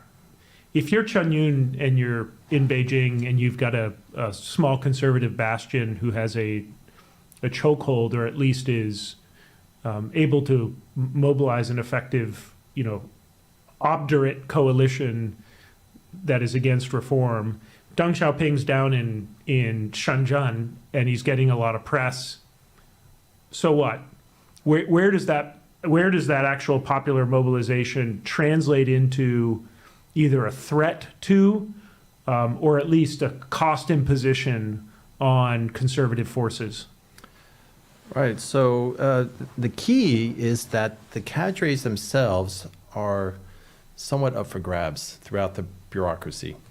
They respond to incentives, and when they see that the autocrat is gaining more and more popular support, and therefore if they oppose the autocrat, they risk the violent reaction of the mob, this can convince elites, cadres, to side with the autocrat. It seems to have more and more popular support on his side. We saw this played out in a very bloody fashion under Mao with his Cultural Revolution, when he mobilized popular support, and he put his finger on specific cadres and elites who were resisting what he wanted to get carried out. The mobs would attack them and kill them sometimes. So, and that's in an earlier, kind of bloody model of this. But we saw in the Deng Xiaoping case that a similar process happened, where at first many of the cadres in control of People's Daily and the daily newspapers, and in control of the actual day-to-day policy making, they took their cues from Chen Yun and printed what he wanted. But when the southern media started to show this massive wave of support for Deng Xiaoping, We saw the tone of the coverage change when these cadres started to realize that they were perhaps putting themselves in danger by antagonizing lots of people. They start to change. And then over time, editors were removed as Deng gained more and more support. He was able to place more and more of his supporters in power, and eventually he had all of his opposition evicted and his supporters put in power. Is a weak elite or a strong elite defined by the number of elite in either that the number of opposition elite, or by the quantity, or by the quality? In other words, one Chun Yun is probably worth a fair number of today's elite who don't have the credibility or power within the system. So if you think about the Central Advisory Commission, of the 1980s, these are some incredibly powerful individuals. Many of them had been on the Long March. They had served under Mao. They knew Deng well. They knew the bureaucracies well. So how do you think about what defines whether elite opposition is strong or weak? So in the way I measure elite opposition is several ways. First off, what is their share of national income and wealth? Second, what is the degree of collusion vertically and horizontally, vertically from low level to the most high levels of government, and horizontally across business and politics and security sectors? And then what is their stance? Are they opposed or in support of the proposed agenda? I would argue that Chun Yun, in some ways, was a very powerful individual for sure, but he and his supporters actually were quite weak, if measured in the terms I outlined. China was a pretty poor country, and Chun Yun's share of national wealth and income was not that great, relatively speaking. And in fact, his supporters, did not control a lot of money. Their appeals were mainly ideological, so they could not buy a lot of supporters among cadres. They just tried to exhort them and appeal to orthodox communism, which had lost its appeal, frankly. And then the degree of collusion, there wasn't much of a commercial sector for them to tie into. In fact, a lot of the SOEs were very interested in what Deng was proposing because they saw opportunities to get rich, and so they were much more inclined to support Deng. So in many ways, Deng faced a weak elite opposition because the elites often were divided. So Chun Yun and a couple of his supporters opposed Deng, but a lot of cadres, especially at the subnational level, supported Deng and what he was trying to achieve. So Deng faced a fairly weak opposition and was able to mobilize just enough popular support to overturn them. My Kindle device here, which has all my questions, has just decided to start installing an update. So I'm going to try to wing it from here on out. But I wonder if we could transition now to Xi Jinping. You have a chapter on Hu Jintao. We will skip over him, although I suspect we will have to reference him when we discuss the situation that Xi Jinping inherited. So let's put yourself in Xi's position. He comes into power as general secretary in late 2012, president in the spring of 2013, facing now, partly because of Deng's 1990s economic reforms, now commercial vested interests, now because of Hu Jintao's relatively weak leadership, we now have very strong actors within the political system who dominate policy verticals and portfolios. You have a relatively disinterested public in the fate of the Communist Party. The party is sort of in the background. It's there, but taken for granted. And even within the party, you'd have relatively weak ideological adherence to party dictates. Party members are not paying their Communist Party dues. They're not showing up to party meetings. So describe how Xi Jinping then dealt with, or did not, this situation and how he tried to initially push through some of these economic restructurings. Yeah, so I think we do have to briefly reference Hu Jintao for context. In many ways, what Xi Jinping attempted to do was a second try at Hu Jintao's agenda. Hu Jintao recognized that the old Dengist formula was unsustainable and that China had to rebalance its economy and move towards a more sustainable basis. And that meant making the economy more productive, increasing the efficiency of SOEs. It meant finding ways to incentivize Chinese people to work harder and develop as professionals and workers. And it meant reducing excess capacity, among other things, and reducing debt. Now, what he faced was an extremely unfavorable political situation with a very powerful elite who had enormous share of the country's wealth and income. China was already one of the most unequal societies in the world by the time Hu Jintao entered power, and it only got worse over time. And the population became more fragmented with deindustrialization kicking off around 2011, and many people moving into the informal sector. So Hu Jintao failed to find a way to build this enabling condition, which I predicted in my, I say in my book, he needs to achieve this sort of optimal configuration to implement these changes. He did not succeed. He was afraid to antagonize the elites, frankly, and try to incentivize them with carrots and tolerate a lot of corruption. All that did was make them grow more and more powerful. And when he did propose reforms, they simply blew him off. It's really astonishing when you read the efforts to reform the state sector, how CSIS plans were just ignored over and over again. In the military, Hu Jintao told the military to carry out joint reforms, and they just simply ignored him. It's really astonishing. So Xi Jinping came to power. He saw that. He saw these groups in every single sector had become so powerful, so wedded to the continuation of the old way of doing things that they simply refused to change. And he decided what he needed to do. The carrot approach had failed, and what he needed to do was go back to the stick. And that meant centralizing power, emphasizing his personal authority, not the parties and institution, which in many ways had become beholden to many of these vested interests, and then try to ram through these changes. I think there's some evidence that he made some progress in some of his policies. There was a slight improvement in the share of consumption as a driver of growth. But in many other ways, China's situation did not improve because the elites were still too strong and the people too fragmented for Xi to achieve the enabling condition that I outlined in my book. What has resulted is essentially a stalemate. So Xi is much stronger than Hu was, but the elites are also still quite strong, and the people are too fragmented to be of any help. So what Xi can do at best right now is to keep elites in check and avoid some of the real dangers that Hu Jintao faced in the tail of his career. Remember the Bo Xilai and Zhou Yongkang collaboration, which was extremely dangerous for ruling authorities, and the increasing disregard of Beijing by all these interest groups. She may be able to avoid that, but it will still be incredibly hard for him to push through intensive growth policies that would really put China on a sustainable growth path.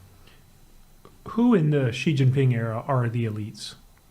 The elites are primarily subnational cadres, government officials, bank, state bank and SOE leaders who work together, property developers.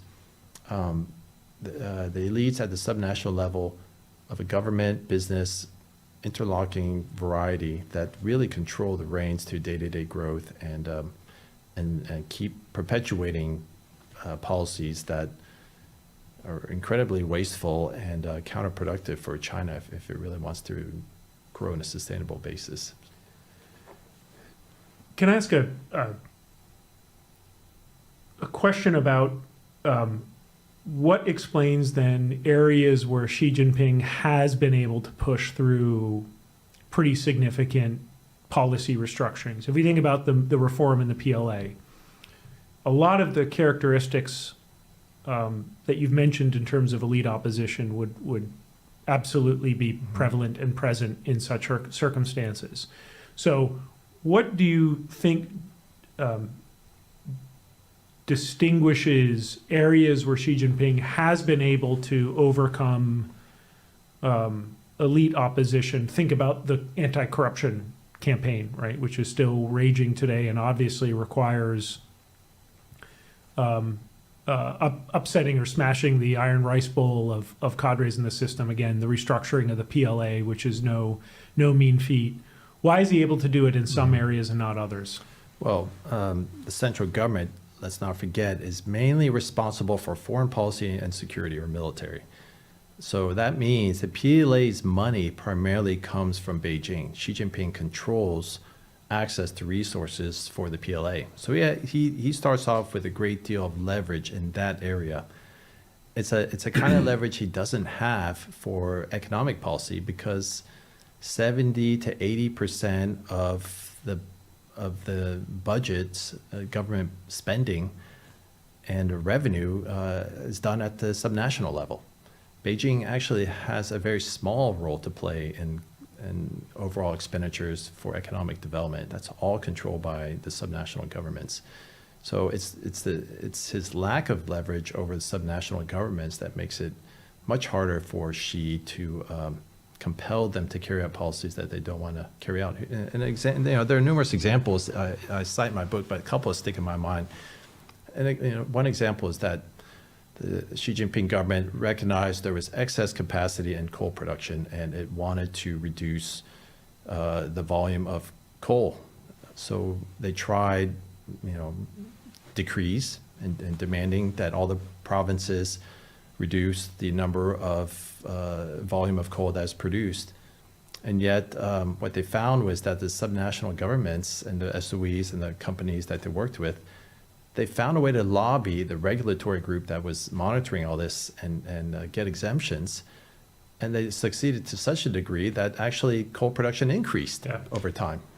Another example is the repeated injunction by the central government to break down all the inter-provincial barriers to trade that local governments and their cronies in the business sector have set up to keep people employed and keep GDP growth really high, but which keeps the domestic market incredibly fragmented.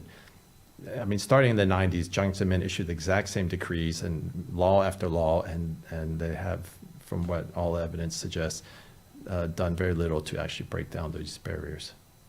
Yeah, I remember in 2015, 2016, when China unveiled the supply-side structural reform, which is about tackling overcapacity in cement, steel, coal.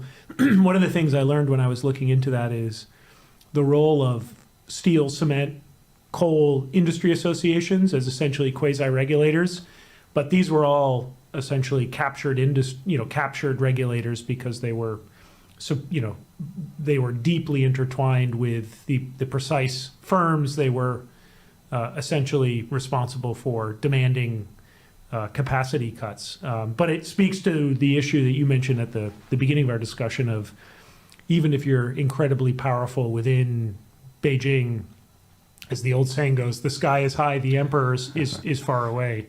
I wonder, we only have 7 or 8 minutes left, and I wanted to, while I've got you here, talk about some other issues that are directly related to this, but maybe looking a little bit into the murky future, which is, I think, reading your book and then my own observations, and I think this is probably a banal statement by now because it's conventional wisdom. I don't think there's much hope that the growth picture in China at a structural level is going to undergo a profound transformation because of a enlightened leadership that's going to expend political capital to make these growth augmenting productivity reforms. And in fact, Xi Jinping's increasingly statist techno-nationalist vision probably entrenches some of the structural headwinds rather than overcomes them.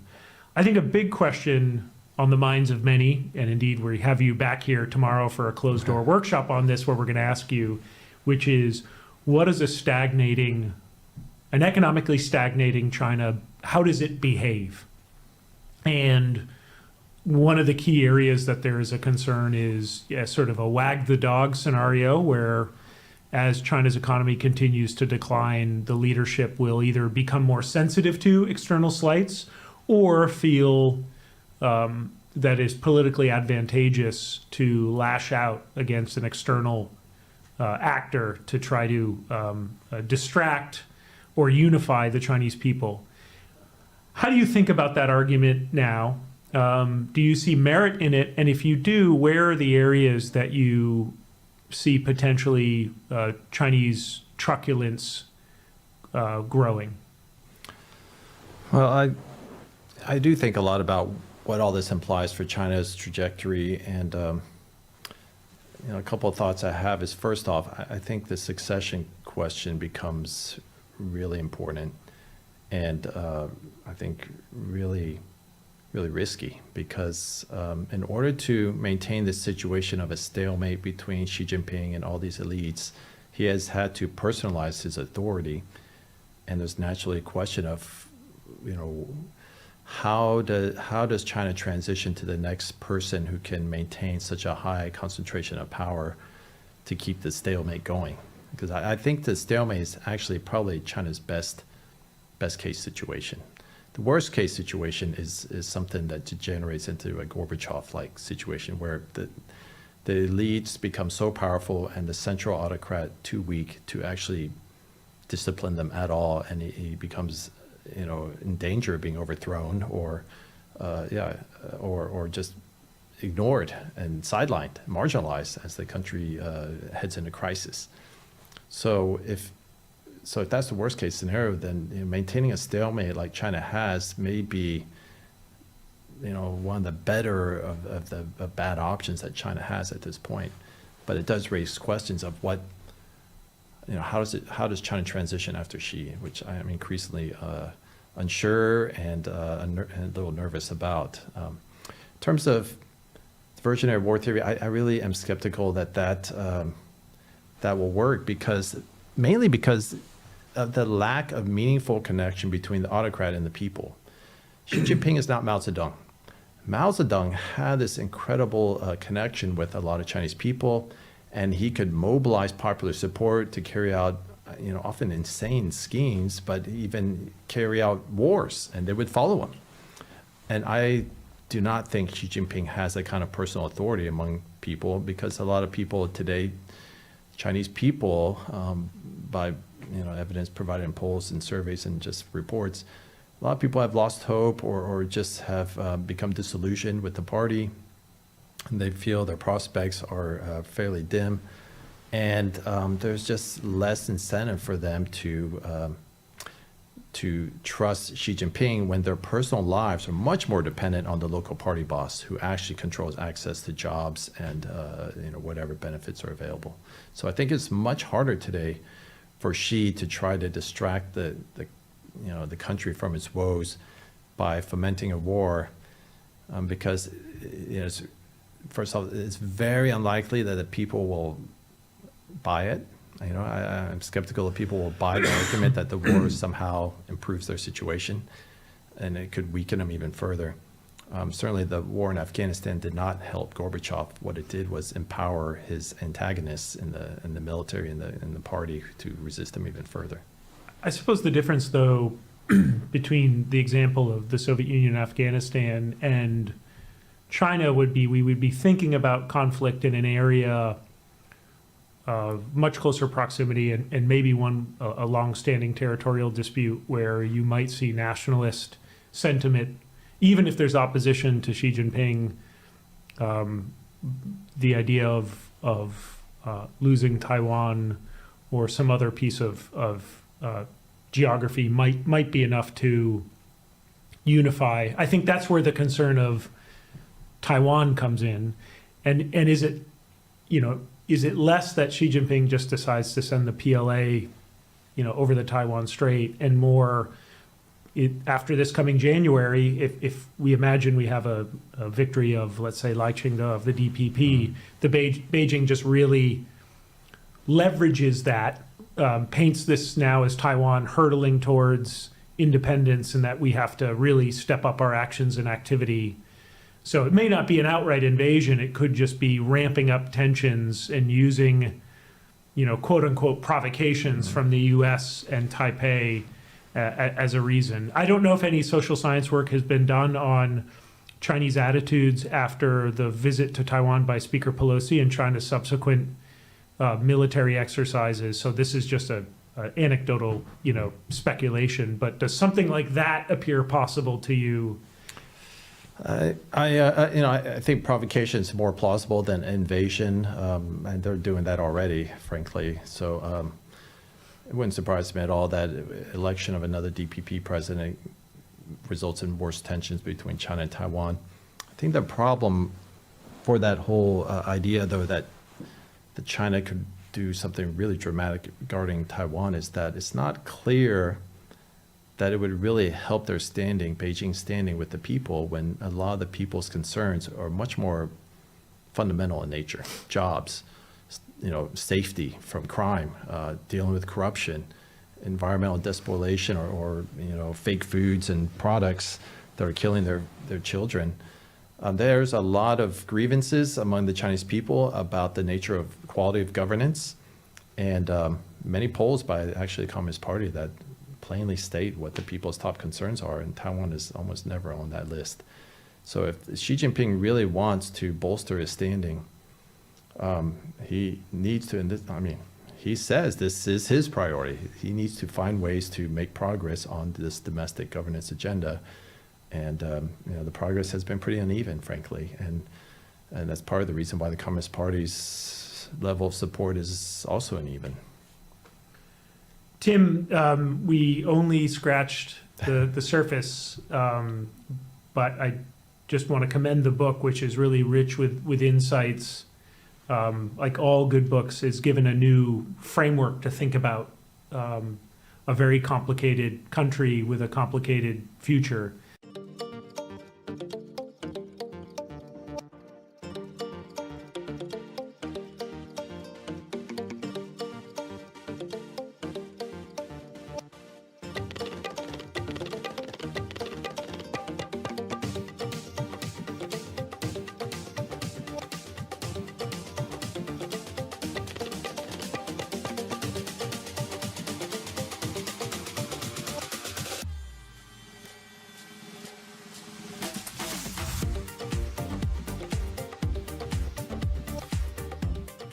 欢迎大家收看华尔街电视简报。我们现在给大家播报的主要内容包括：中国将允许社会保障基金更多的投资自由度；特目在美国扩大了对谢恩的领先优势，因为购物者热衷于物美价廉；中国在地下2400米处建立了世界上最深的实验室，以寻找暗物质；肯弗莱特谈历史如何解释现在。气候技术需要更多的政策支持和多样化的私人融资。FII 演讲者，请大家收看：中国将允许社会保障基金更多的投资自由度。日经亚洲，中国计划更新其国家社会保障基金 NSSF 的投资规定。拟议的规定将扩大 NSSF 的投资范围，包括养老金产品和用于对冲的某些期货。现行规定于2001年生效，已不再完全适应金融市场的发展或基金的投资管理。NSSF 成立于2000年，旨在补充由省级政府管理的国家养老金制度。该基金的投资年回报率从2021年的 4.27% 下降至2022年的负 5.07%。截至2022年底， NSSF 管理的资产总额近 2.9 万亿元人民币，4164亿美元，其中 90% 投资于国内市场。特目在美国扩大了对谢恩的领先优势，因为购物者热衷于物美价廉。彭博社，根据彭博第二度测量的数据，得到中国公司 PDD Holdings 支持的在线市场 Tmall 在11月份的销售额较上个月增长了 29%。自从5月份以来，该平台每个月都在与竞争对手 Shine 的竞争中扩大领先优势。11月份 Tmall 的销售额几乎是 Shine 的3倍。这种强劲增长出现在许多美国消费者勒紧裤腰带的时候，这对美国经济来说是一个令人担忧的迹象。Tmall 作为一个中间商，允许消费者直接从供应商购买产品，而 Shine 主要销售自有品牌，并专注于廉价时尚。中国在地下2400米处建立了世界上最深的实验室，以寻找暗物质。南华早报，中国的金平地下实验室已经开始运营，为寻找暗物质开辟了新的可能性。该实验室位于地下2400米处，为科学家提供了其他地方无法获得的特殊测试条件，使其成为探测暗物质的理想场所。暗物质是一种不可见的物质，被认为占据了宇宙至少1/4的比例。金平实验室也是世界上最大的地下实验室，房间容量达到30万立方米。肯·弗莱特谈历史如何解释现在。BBC 畅销书作家肯·弗莱特 Ken Follett 说，技术革命和政治冲突等历史主题往往与现代有相似之处。弗莱特已售出 1.9亿册书籍，涵盖了几个世纪的历史。他认为，尽管历史可能不会重演，但人们一直以来的主题和关注点始终如一。他补充说，历史小说经常反映现在，因为过去的担忧今天仍然在人们的脑海中。弗莱特的小说已被翻译成40种语言，销量超过 1.9亿册。气候技术需要更多的政策支持和多样化的私人融资。FII 演讲者，南华早报。根据未来投资倡议 FII 研究所首次亚洲会议的发言人，为了确保气候危机的解决，科技需要更多政府支持和私营部门的资金。活动的讨论者表示，政府在气候缓解技术的研发上扮演着关键角色，而补贴和政策则需要推动消费者对可持续产品的采用。私人资金应该来自风险投资提供者和大型企业，包括已经建立的化石燃料公司，以培养初创企业并加速商业化进程。零售投资者正在观望股市复苏。CNN 根据 TD Ameritrade 的投资者情绪指数，尽管最近股市出现了反弹，但零售交易者仍在回避股市。该指数显示，零售投资者在11月份是净卖家，而现金工具中存放的资金达到了创纪录的 2.25 万亿美元。分析师表示，尽管机构投资者正在压住股票，但零售交易者在去年的市场抛售后采取了更加保守的态度。日元在日本银行羽田的暗示退出超低利率后大幅上涨。日经亚洲，周四，随着日本银行 BOJ 明确表示正接近退出超低利率政策，日元大幅上涨，全球债券和股市也出现波动。日元对美元上涨 1.5%， 为自1月以来最大单日涨幅。货币市场开始预测 BOJ 在12月19日的年度最后一次会议上可能会改变政策的概率接近 40%。日本政府债券也出现大幅抛售，10年期国债收益率上涨 11.5 个基点。中国宁德时代表示，尽管美国出台了新的电池规定，但福特项目仍在按计划进行。日经亚洲，中国电池巨头宁德时代与福特汽车在美国建立电动汽车电池工厂的合作伙伴关系不会受到有关中国参与此类项目的新规定的影响。宁德时代创始人曾毓群表示，拜登政府提出的这些规定旨在解决美国对中国制造的电动汽车电池过度依赖的问题。根据新的指导方针，如果中国、伊朗、朝鲜或俄罗斯的公司持有 25% 或更多的股份，或者与行使有效控制电池生产的另一实体签订许可协议，合资企业将被归类为外国关注实体。宁德时代还在扩大其研发工作，并计划在香港建立一个研发中心。经济重心正在向亚洲转移，商界领袖们听到这样的消息。南华早报，亚洲日益增长的经济实力和不断变化的地缘政治格局正在推动地区经济更加紧密的合作，重新定义全球金融领导地位。这是在香港举办的首届未来投资倡议 FII 会议上的领导人们的观点。该会议由沙特阿拉伯未来投资倡议研究所组织，与香港政府和交易所运营商香港交易及结算所合作举办。香港交易所一直在寻求与亚洲和中东国家的本地交易所进行多元化和扩大合作伙伴关系。今年与沙特阿拉伯、印度尼西亚和中国的交易所签署了协议。中国在与美国争夺月球影响力的竞赛中取得重大胜利。彭博社，中国已获得埃及对其提议的国际月球研究站 ILRS 的支持。该中方支持的月球基地计划于2030年发射。中国国家航天局与埃及航天局签署了一份谅解备忘录。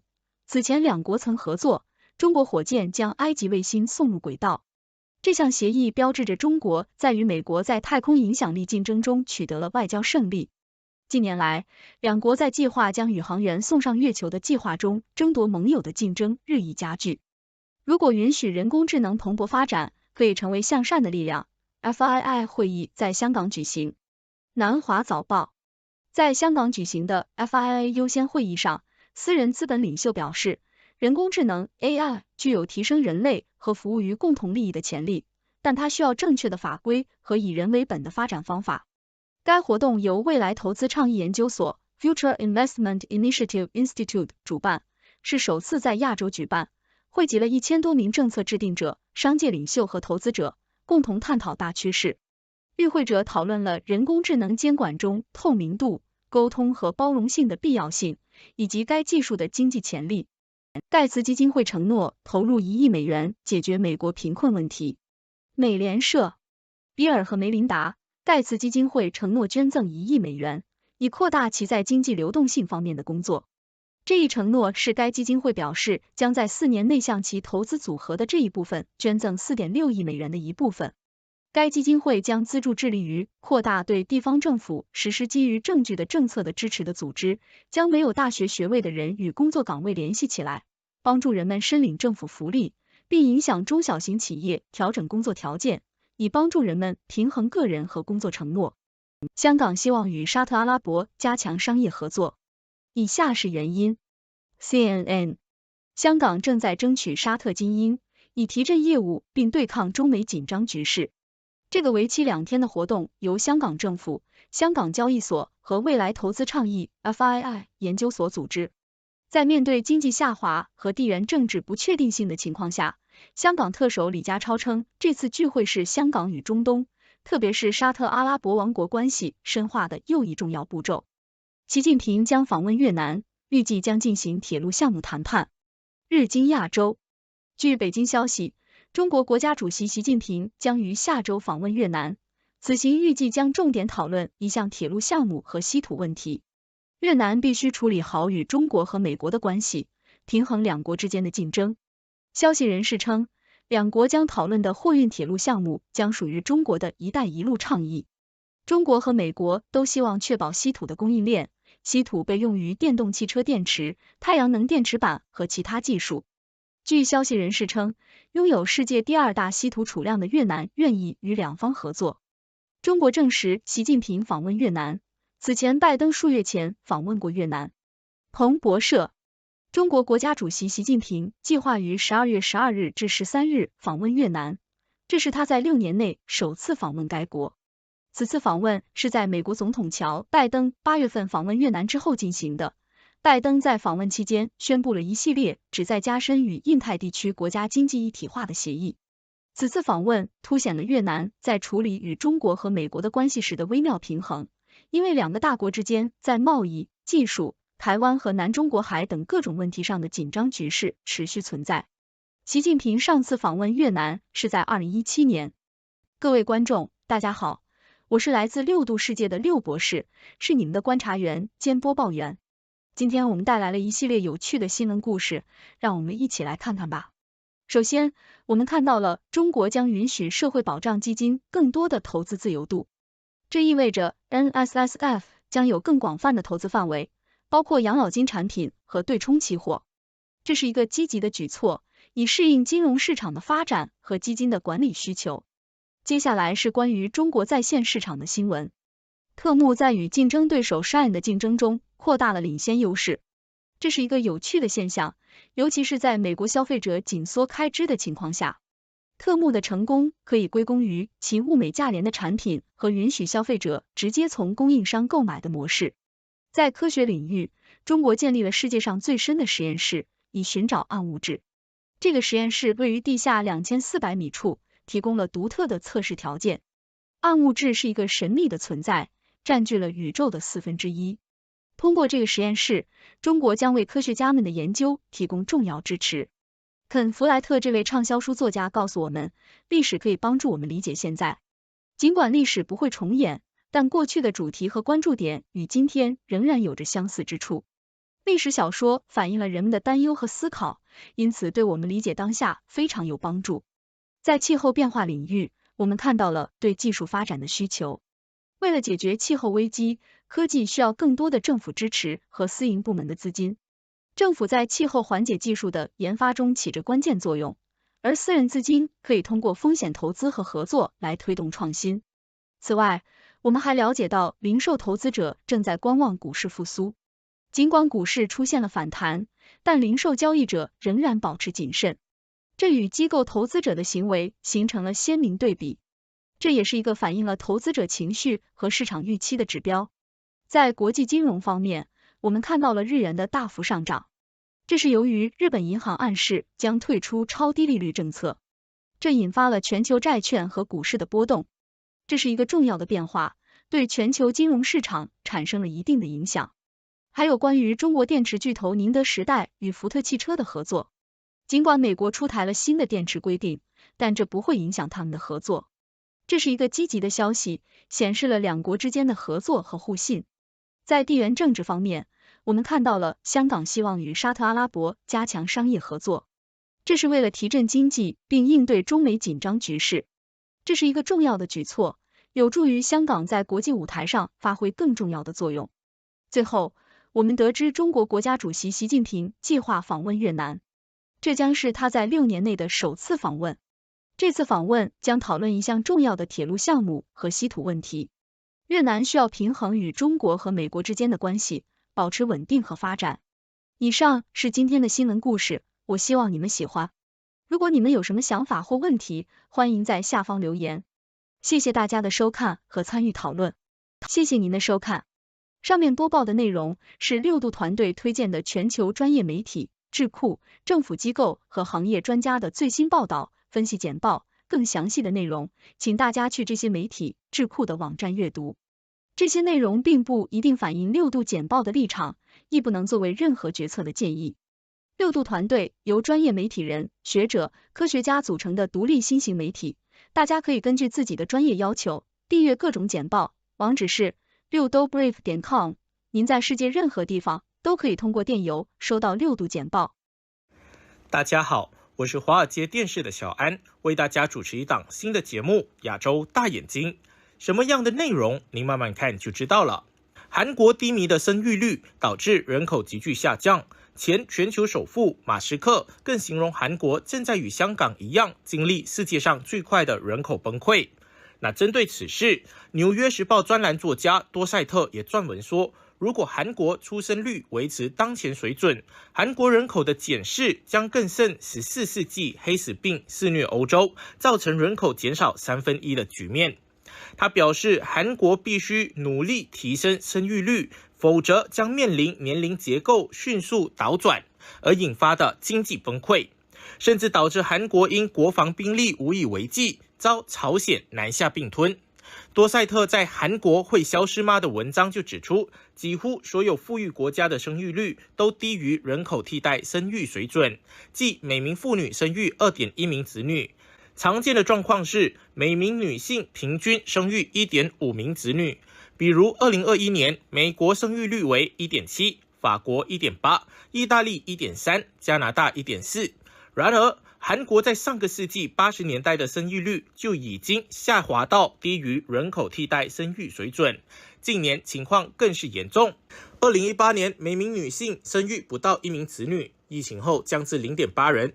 2023年第2和第3季度则仅生育 0.7 名子女，创历史新低。该文就说，如果一个国家的出生率维持如此水准，就意味着这一代中的200人到下一代将只剩下70人，这比14世纪黑死病在欧洲造成的人口减速更快。再来一轮，差不多就是 Stephen King 在小说《末日必境》里虚构的超级流感来袭时人口崩溃的局面了。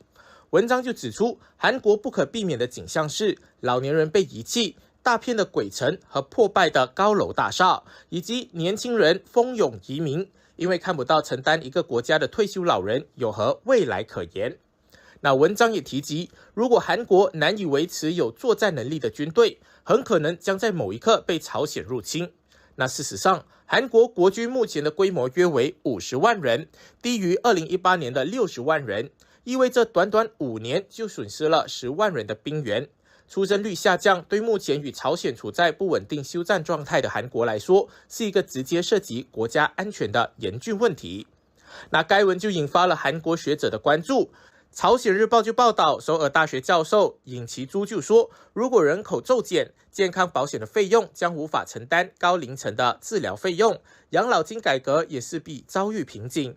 他强调，超低生育率不仅是人口问题，更是关乎国家存亡的安全问题。他呼吁成立人口安全部，由副总理级别官员负责超低生育率的议题。若该问题无法改善，10年内韩国将爆发灾难性的事态。此外 Nippon.com 也以为何韩国的出生率会低于日本为题撰文指出，韩国2022年的总和生育率连续7年下降至 0.78， 远低于日本的历史最低值 1.26， 以及2020年经济合作暨发展组织的平均水准 1.58。那日本 NLI 研究机构研究员也直指失业率增加以及沉重教育费用导致的贫困是韩国出生率低迷的主因。那其实不仅仅是韩国，就连朝鲜也面临着生育问题。根据朝中社报道，朝鲜最高领导人金正恩12月3日在朝鲜平壤出席第5次全国母亲大会并致开幕词。金正恩当天就呼吁解决朝鲜生育率下降的问题，称这是每个人的家务事。那综合路透社和韩联社的报道，金正恩在致辞中向全国母亲们表示感谢，并称自己每当遇到困难时都会想起母亲。他强调，母亲们的精神和力量不但支撑一个小家庭，更是默默守护社会主义大家庭的动力。金正恩就指出，社会上有不少问题需要母亲的力量来解决，诸如养育子女、解决非社会主义性问题、促进家庭和谐与社会团结、树立良好道德风尚、提高生育率等等。他强调，党中央认为此次大会的重要性不亚于劳动党全国代表大会和党中央全会。金正恩就说，防止生育率下降和良好的儿童保育是我们与母亲一起工作时需要处理的所有家务职责。联合国人口基金 UNFPA 就估计，朝鲜截至2023年的生育率，即一名朝鲜女性平均生育的孩子数量为 1.8， 而近几十年来朝鲜的生育率呈现持续下降的趋势。那尽管如此，朝鲜的生育率仍然高于其一些邻国。去年韩国的生育率创下 0.78 的历史新低，而日本则降至 1.26。韩国也下降，也延伸出了儿科医生短缺的问题。同时，首尔正积极举办婚介活动，以提高生育率。那朝鲜前4次的全国母亲大会分别于1961年、1998年、2005年以及2012年举行。金正恩曾在第4次大会上同与会者合影留念。分析就认为，朝鲜举行此次大会意在强调母亲的作用，谋求体制稳定，并鼓励生育。那报道却称，大会有包括朝鲜内阁总理金德顺、那党中央委员会书记李日焕、金才龙、朴泰成等干部在内的约1万多人参加。朝鲜最高领导人金正恩在面对数以千计的妇女，要求他们多生孩子时，声泪俱下。他强调，他们有义务阻止朝鲜出生率下降，以增强国家实力。中时新闻就援引《每日邮报》报道，金正恩看似经过精心设计，想要动之以情，在全国母亲大会上向数以千计妇女发表谈话，并用手帕擦眼睛。他还力促全国母亲们向孩子们供输朝鲜共产党的价值观。而在场身穿传统韩服的众多妇女，则跟着金正恩不断落泪。虽然朝鲜人口位居全球第56，但却有全球第4大的部队，现役军人多达128万人，是人均军事和准军事人员数量最多的国家。根据韩国政府统计数据显示，朝鲜的总生育率2014年为 1.88， 但2022年已降为 1.79。朝鲜人口约为2570万人，而韩国人口则为5100万人。但根据现代研究所说，朝鲜人口从2034年起将大幅下降，到2070年时预计将减少为2370万人。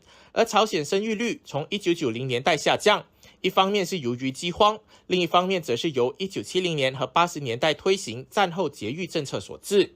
朝鲜研究学者安灿依旧说，金正恩最近不断带宝贝女儿金主爱公开亮相，部分原因可能在于要朝鲜家庭多生孩子，不过，其他专家则认为，金正恩会带他出席飞弹试射，比较像是在宣示他是继承人。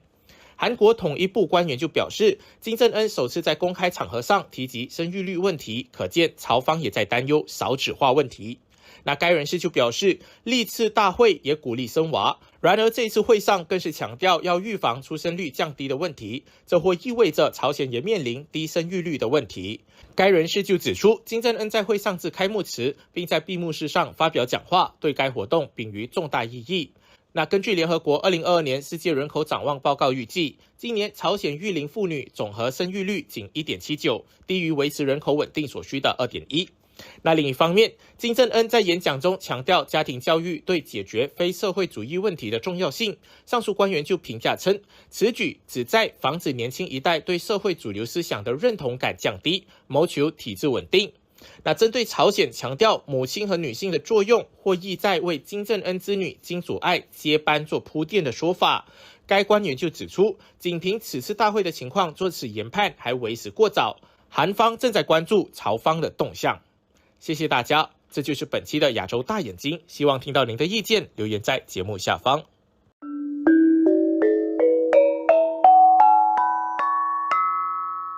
大家好，欢迎关注华尔街电视频道，节目录制时间为美东时间12月7日。这期热点深度，重点关注各路中国时政观察家们如何评价媒体政客匿名报道的中国前任外长秦刚已于2023年7月死亡这个掀起滔天热度的消息。12月6日，美国时政媒体政客一篇最新刊文，习近平开启斯大林模式全面清洗，就中国前任外长秦刚2023年6月突然失踪进而被罢免的事件提供了一些虽无法核实但和一些听传奇闻相吻合的事件细节。政客文章说，今年6月25日，在就任部长仅6个月后，秦刚在北京分别会见了斯里兰卡和越南外长以及俄罗斯副外长安德烈·鲁登科，然后秦刚就消失了。据几位接触中国高级官员的人士透露，俄罗斯副外长鲁登科在北京的真正任务是通知习近平，他的外交部长和几名解放军高级军官已被西方情报机构所利用。中国的核武器计划近年来大规模扩张。据了解，中国高级官员的人士透露，俄罗斯副部长鲁登科给习近平的信息包括指控秦刚和火箭军高级军官的亲属帮助将中国核机密传递给西方情报机构。其中2人声称，秦刚于7月底在北京一家治疗中国最高领导人的军队医院中死于自杀或因酷刑。一句秦刚于7月底在北京一家治疗中国最高领导人的军队医院中死于自杀或因酷刑，就让政客的这份文章上了时政圈子的热搜。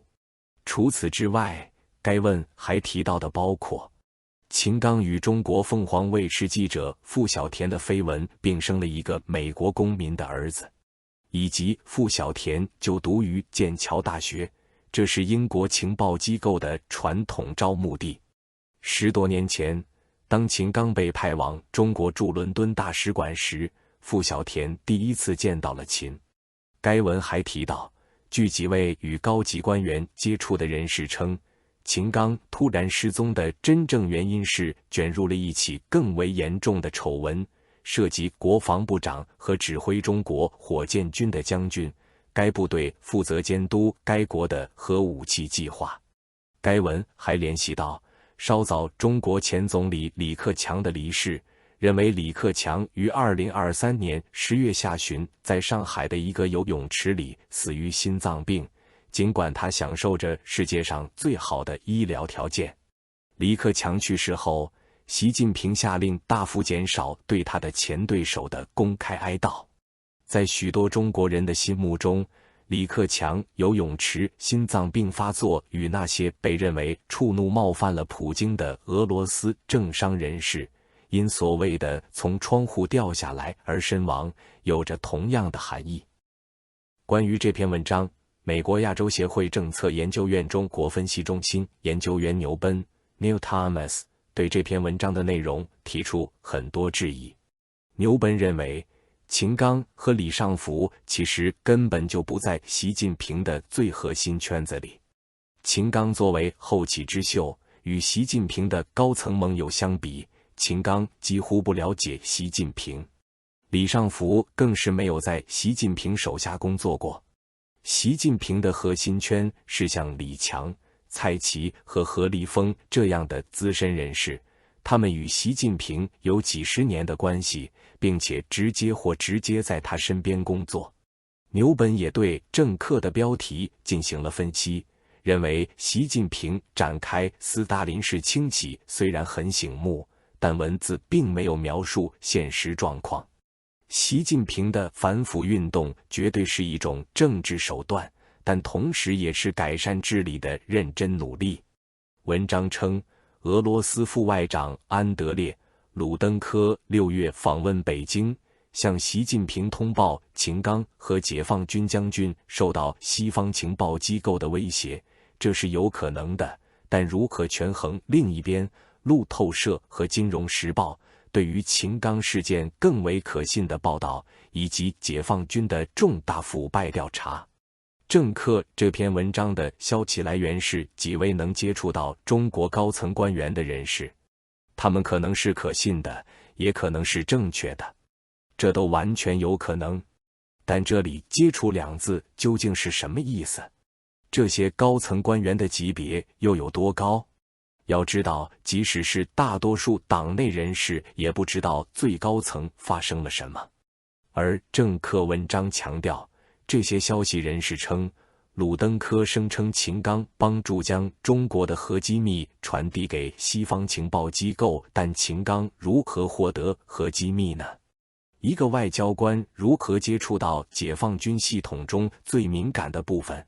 关于政客文章中最出圈的部分，秦刚于7月底在北京一家治疗中国最高领导人的军队医院中死于自杀或因酷刑。牛本认为，在这篇文章出来前，他就听说过这样的传闻，还听说秦刚死于心脏病发作，还听说秦刚要回来上班，谣言总是有的，不知道哪些是真的。牛本也认为文章中的猜测太多，不知道这篇文章该归类于新闻文章还是观点文章。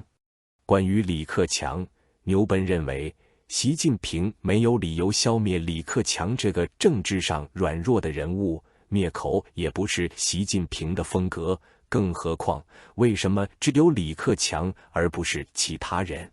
文章提到，在许多中国人的心目中，游泳池里心脏病发作的含义与从窗外掉下来对俄罗斯官员的含义是一样的。但这一想法是正确的吗？另一边也有许多中国人也认为这是一场悲惨的心脏病发作。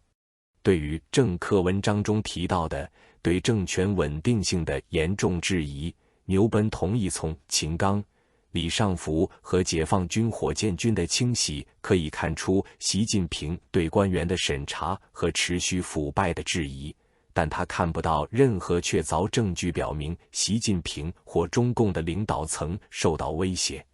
而对于担心孤立且偏执的习近平可能发动全面入侵台湾，以转移对国内问题的注意力，牛本质疑这些担心有道理吗？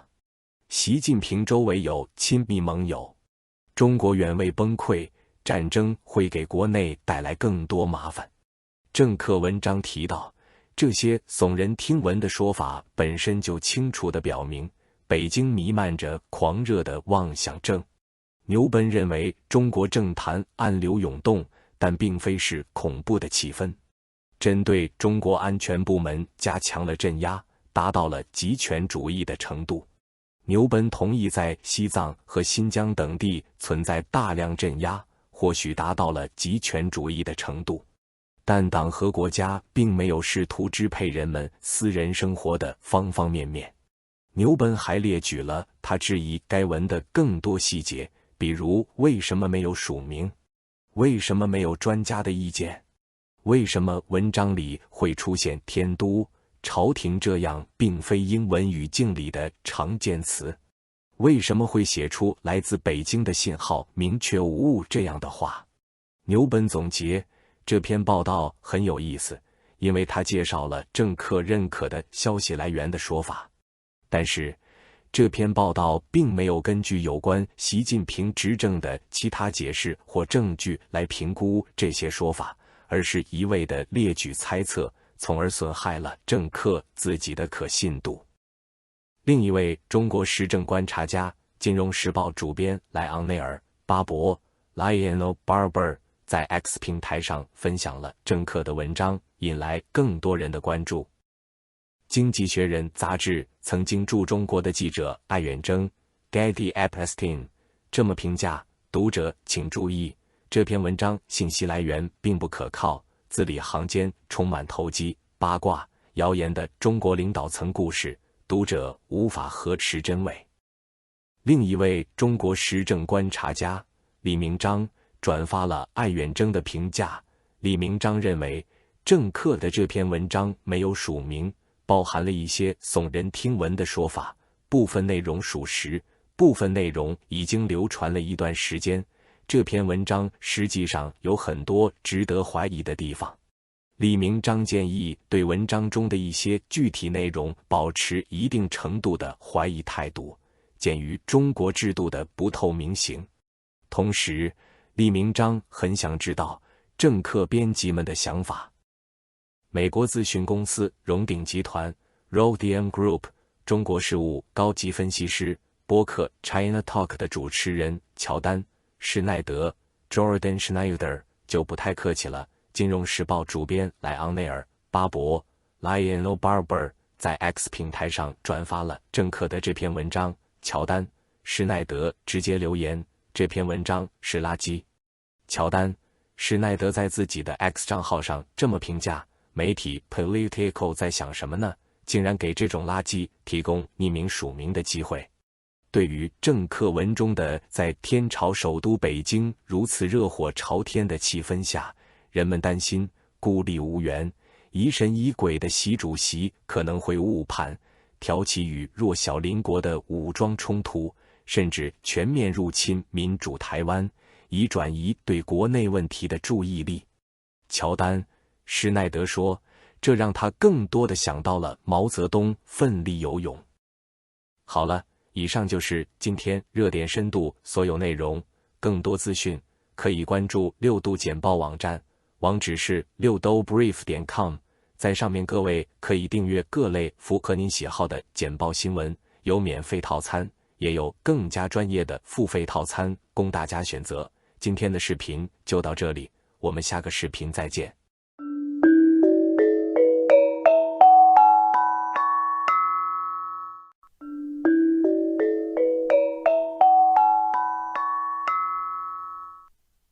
观众朋友，大家好，欢迎收看今天的辛枫视线。在中国股民叫苦连天的日子里，在中国的隔壁印度的股市的涨势却是势如破竹，连年大涨，引发市场热议。数据显示，自2020年3月低点以来，印度股市总市值增长了约2倍，截至12月6日，市值突破4万亿美元大关。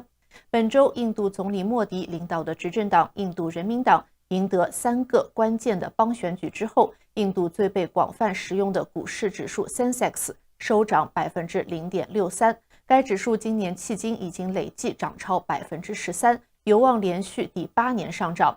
另外一个印度的主要股指 Nifty 50则收涨 0.81%， 连续3天创历史新高。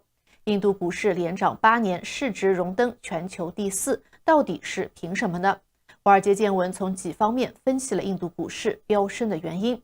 从短期利好因素来看，对投资者来说，印度人民党在地方选举中的胜利为他们消除了一个政治风险因素，在明年的全国大选之前巩固了莫迪的地位，让更多人可以押注印度政府的政策将会保持连贯性。与此同时，印度股市的涨跌紧跟印度经济的增长，真正成为了经济的晴雨表。今年印度经济持续活跃，使其在全球经济增长放缓的情况下脱颖而出，成为了股市上涨的推动力。除此之外，分析认为，印度股市的制度、印度强劲的消费需求、印度企业的成长性等等因素，都成为了印度股市大幅上涨的催化剂。但思瑞集团的首席经济学家洪浩表示，对于印度股市的涨幅，印度货币供应量的大幅上涨导致货币贬值和通胀这一点不要被忽视。数据显示，1991年以来，印度货币供应涨了93倍，印度股指涨了66倍。因此，印度股指至少一大半涨幅来自于货币贬值和通胀。据此前印度公布的数据显示，截至9月的3季度，印度国内生产总值同比增长 7.6%， 高于经济学家的预期，同时也大大高于印度央行 6.5% 的预期。在乐观的经济数据面前，有经济学家上调了对印度的经济增长预期，认为至2024年3月31日，印度经济增速将会达到 6.7% 至 7%。2024年，印度 GDP 预计将达到4万亿美元左右。2025年或者2026年则有望超过德国和日本，跃居全球第3，仅次于美国和中国。分析师认为，经济快速增长的原因之一是印度人均 GDP 的不断提高。2022年，印度人均 GDP 达到了2389美元，比1960年83美元增长28倍，年均增长 5.57%。同一时期，美国人均 GDP 则增长24倍，年均增长 5.36%。与此同时，分析师普遍认为，印度人口不仅快速增长，而且在人口年龄的结构方面，印度的中位数年龄为28岁，较为年轻的人口结构进一步支撑了印度的经济增长。而长期来看，人口结构的趋于年轻化是印度经济和股市长期红利的来源。从经济基础和产业结构看，国信证券认为，印度的经济战略是股市上行的重要基础。印度第3产业战略支撑经济快速发展，以服务外包的形式吸引了大量的外国直接投资流入，一大批高市值的印度服务业企业足以支撑股市上行。国盛证券也指出，但是同一枚硬币的反面是，高度依赖外资也为印度股市带来了高的波动性。2021年、2022年外资流入的减少，印度股市整体有所下调。此外，近几年来，印度正举全国之力开始全球制造工厂计划和工业 4.0 计划，不遗余力地吸收来自美国的资本、债务、技术、制造企业甚至人才等相关资源。金融时报周三报道，美国的苹果公司希望其最新一代 iPhone 手机的电池由印度来制造，这是苹果努力实现全球供应链多元化，并且将生产基地迁出中国的进一步举动。据2位消息人士透露，苹果公司已经通知零部件供应商，他希望从印度工厂为接下来即将推出的 iPhone 16来采购电池。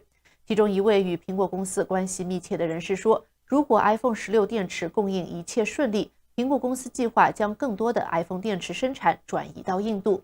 印度政府的一位部长近期则表示，苹果公司的日本供应商 TDK 正在印度建立一个占地180英亩的工厂，用于生产印度制造的 iPhone 所使用的电池芯。TDK 表示，他已经开始建厂，并计划于2025年开始生产。以上的种种是首先讲到印度经济现在为什么具有韧性，这种韧性是印度股市上涨的催化剂。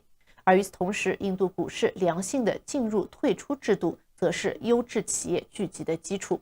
在印度，企业上市之后将面临严格的监管制度，不满足条件的企业将会被强制退市。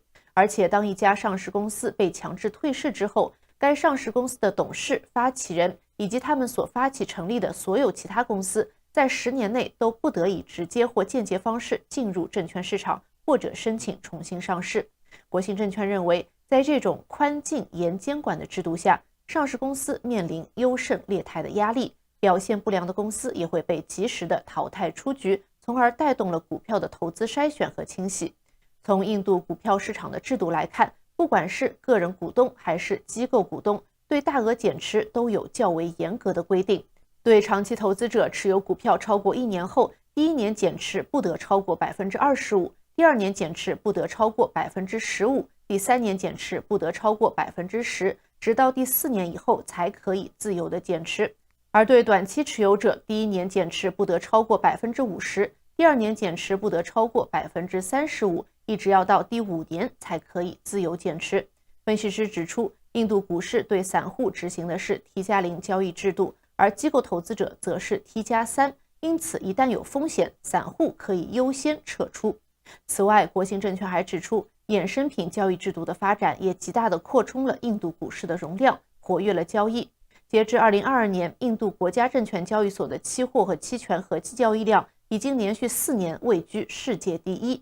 2023年1至7月，印度2大交易所的期权期货交易量为 3.5 兆卢比，是现货交易量的400多倍。印度股市繁荣的第3点原因，则是印度公司近期强劲的盈利能力带动了股价上涨。分析师普遍认为，印度经济主要以内需主导，随着收入的提升，消费量也在增加，这为印度股市的上涨提供了支持，减轻了全球风险对印度的影响。从2023年第1季度、第2季度的财报来看，印度企业的盈利能力再次得到了确认，进一步推动了印度股市的上涨。印度储蓄率目前处于较低水平，低储蓄也就意味着消费水平的增加。消费耐用品的强劲表现也是印度股市长期上涨的重要基础。随着储蓄率在近年的下行，印度私人消费占比逐步提升，私人消费的提升则大大提振了印度的消费品市场，使其在2010年至2022年间增长了6倍。在消费的提振之下，耐消品成为印度股市上涨最快的行业。消费耐用品的强劲表现也是印度股市长期上涨的重要基础。此外，国信证券认为，从大市值的公司来看，现阶段高成长性仍然是印度大市值企业的主要特征，也是推动股指上涨的重要基础。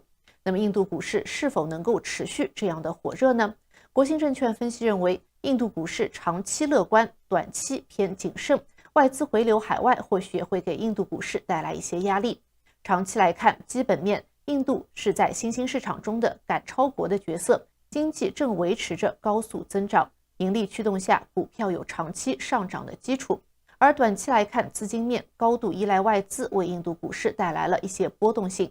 因此，在美国的产业回流政策下，印度通过外国投资带动的估值上行模式可能难以持续。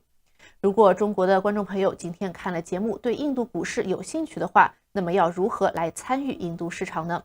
目前，中国投资者可以通过 QDII 资金来投资印度市场。截至目前，中国投资于印度市场的 QDII 基金一共有2支，分别是公营印度市场和红利印度。2支基金在2023年的上半年的规模和份额都在迅速扩张。以上就是今天新风视线的全部内容，感谢您的收看。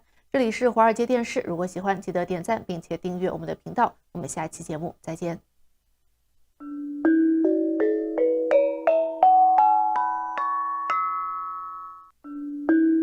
大家好，我是6度世界的6博士，我与小六子为大家主持流行趋势节目，主要内容包括：1. 腿部保养术，秀出你的美腿界面； 2. 魔镜魔镜，找出最适合你的眼镜框； 3. 潮流穿搭，卫衣怎样穿出高级感。那么，小六子可以先跟我们说说腿部保养术，秀出你的美腿界面。各位尊敬的腿部爱好者，今天我们要来谈谈一个历史悠久又时尚前沿的话题——腿部保养术。自古以来，无论是在东方的宫廷舞会，还是西方的贵族聚会中，一双修长美腿总是吸引众人目光的焦点。但你知道吗？要让这双美腿界面维持其光彩夺目的特性，可不是一件简单的事情。首先，我们得从腿部保湿说起。古埃及的贵族们就已经知道用橄榄油来滋润皮肤，而现代的我们则有了更多选择，乳液、精油、身体乳等等。记住，保湿是美腿的第一步，就像是给你的腿穿上了一件看不见的丝绸长袍。接下来是腿部运动。古希腊的雕塑家们对于人体美的追求可谓到了痴迷的地步，他们塑造的雕像总是展现出完美的肌肉线条。而在今天，我们有了各种健身课程，从瑜伽到普拉提，从跑步到自行车，这些都是塑造美腿的绝佳选择。毕竟，一双有力的腿不仅外观上吸引人，更是你走遍天下的坚实基础。然后，我们不能忽视腿部按摩。在古中国，按摩已经是一种养生之道。通过按摩，可以促进血液循环，减少水肿，让腿部线条更加流畅。现代的按摩技术更是五花八门，从热式按摩到芳香疗法，从刮痧到拔罐，每一种都能让你的腿部在放松中焕发新生。最后，我们来谈谈腿部防晒。古罗马人在阳光下举行赛车和决斗赛，他们可能没有意识到紫外线对皮肤的伤害，但在我们这个时代，防晒已经成为了护肤的重中之重。一双被晒伤的腿就像是一件珍贵的艺术品上的瑕疵，需要我们用心呵护。总之，美腿不仅是一种视觉上的享受，更是一种生活态度的体现。从古至今，无数的文化和时代都在告诉我们，一双健康、美丽的腿是自信和魅力的象征。所以，不妨从今天开始，给予你的美腿界面应有的关注和保养，让它们成为你风采的一部分。不过，别忘了，走路时抬头挺胸，不要一直低头欣赏自己的美腿，否则可能会撞到路边的灯柱，那可就得不偿失了。谢谢小六子的介绍，那再跟我们介绍一下魔镜，找出最适合你的眼镜框。各位听众，今天我们来聊聊一个古老而又现代的话题——魔镜。不过这次不是要问谁是世界上最美的人，而是要找出最适合你的眼镜框。这可是一门深奥的学问，结合了面相学、时尚学，甚至是心理学。准备好了吗？让我们一起来探索这个看似平凡却又充满魔力的世界。首先，我们得认识自己的脸型。古人云：知己知彼，百战不殆。这里的彼就是那些眼镜框。脸型大致可分为圆形、方形、椭圆形和心形等。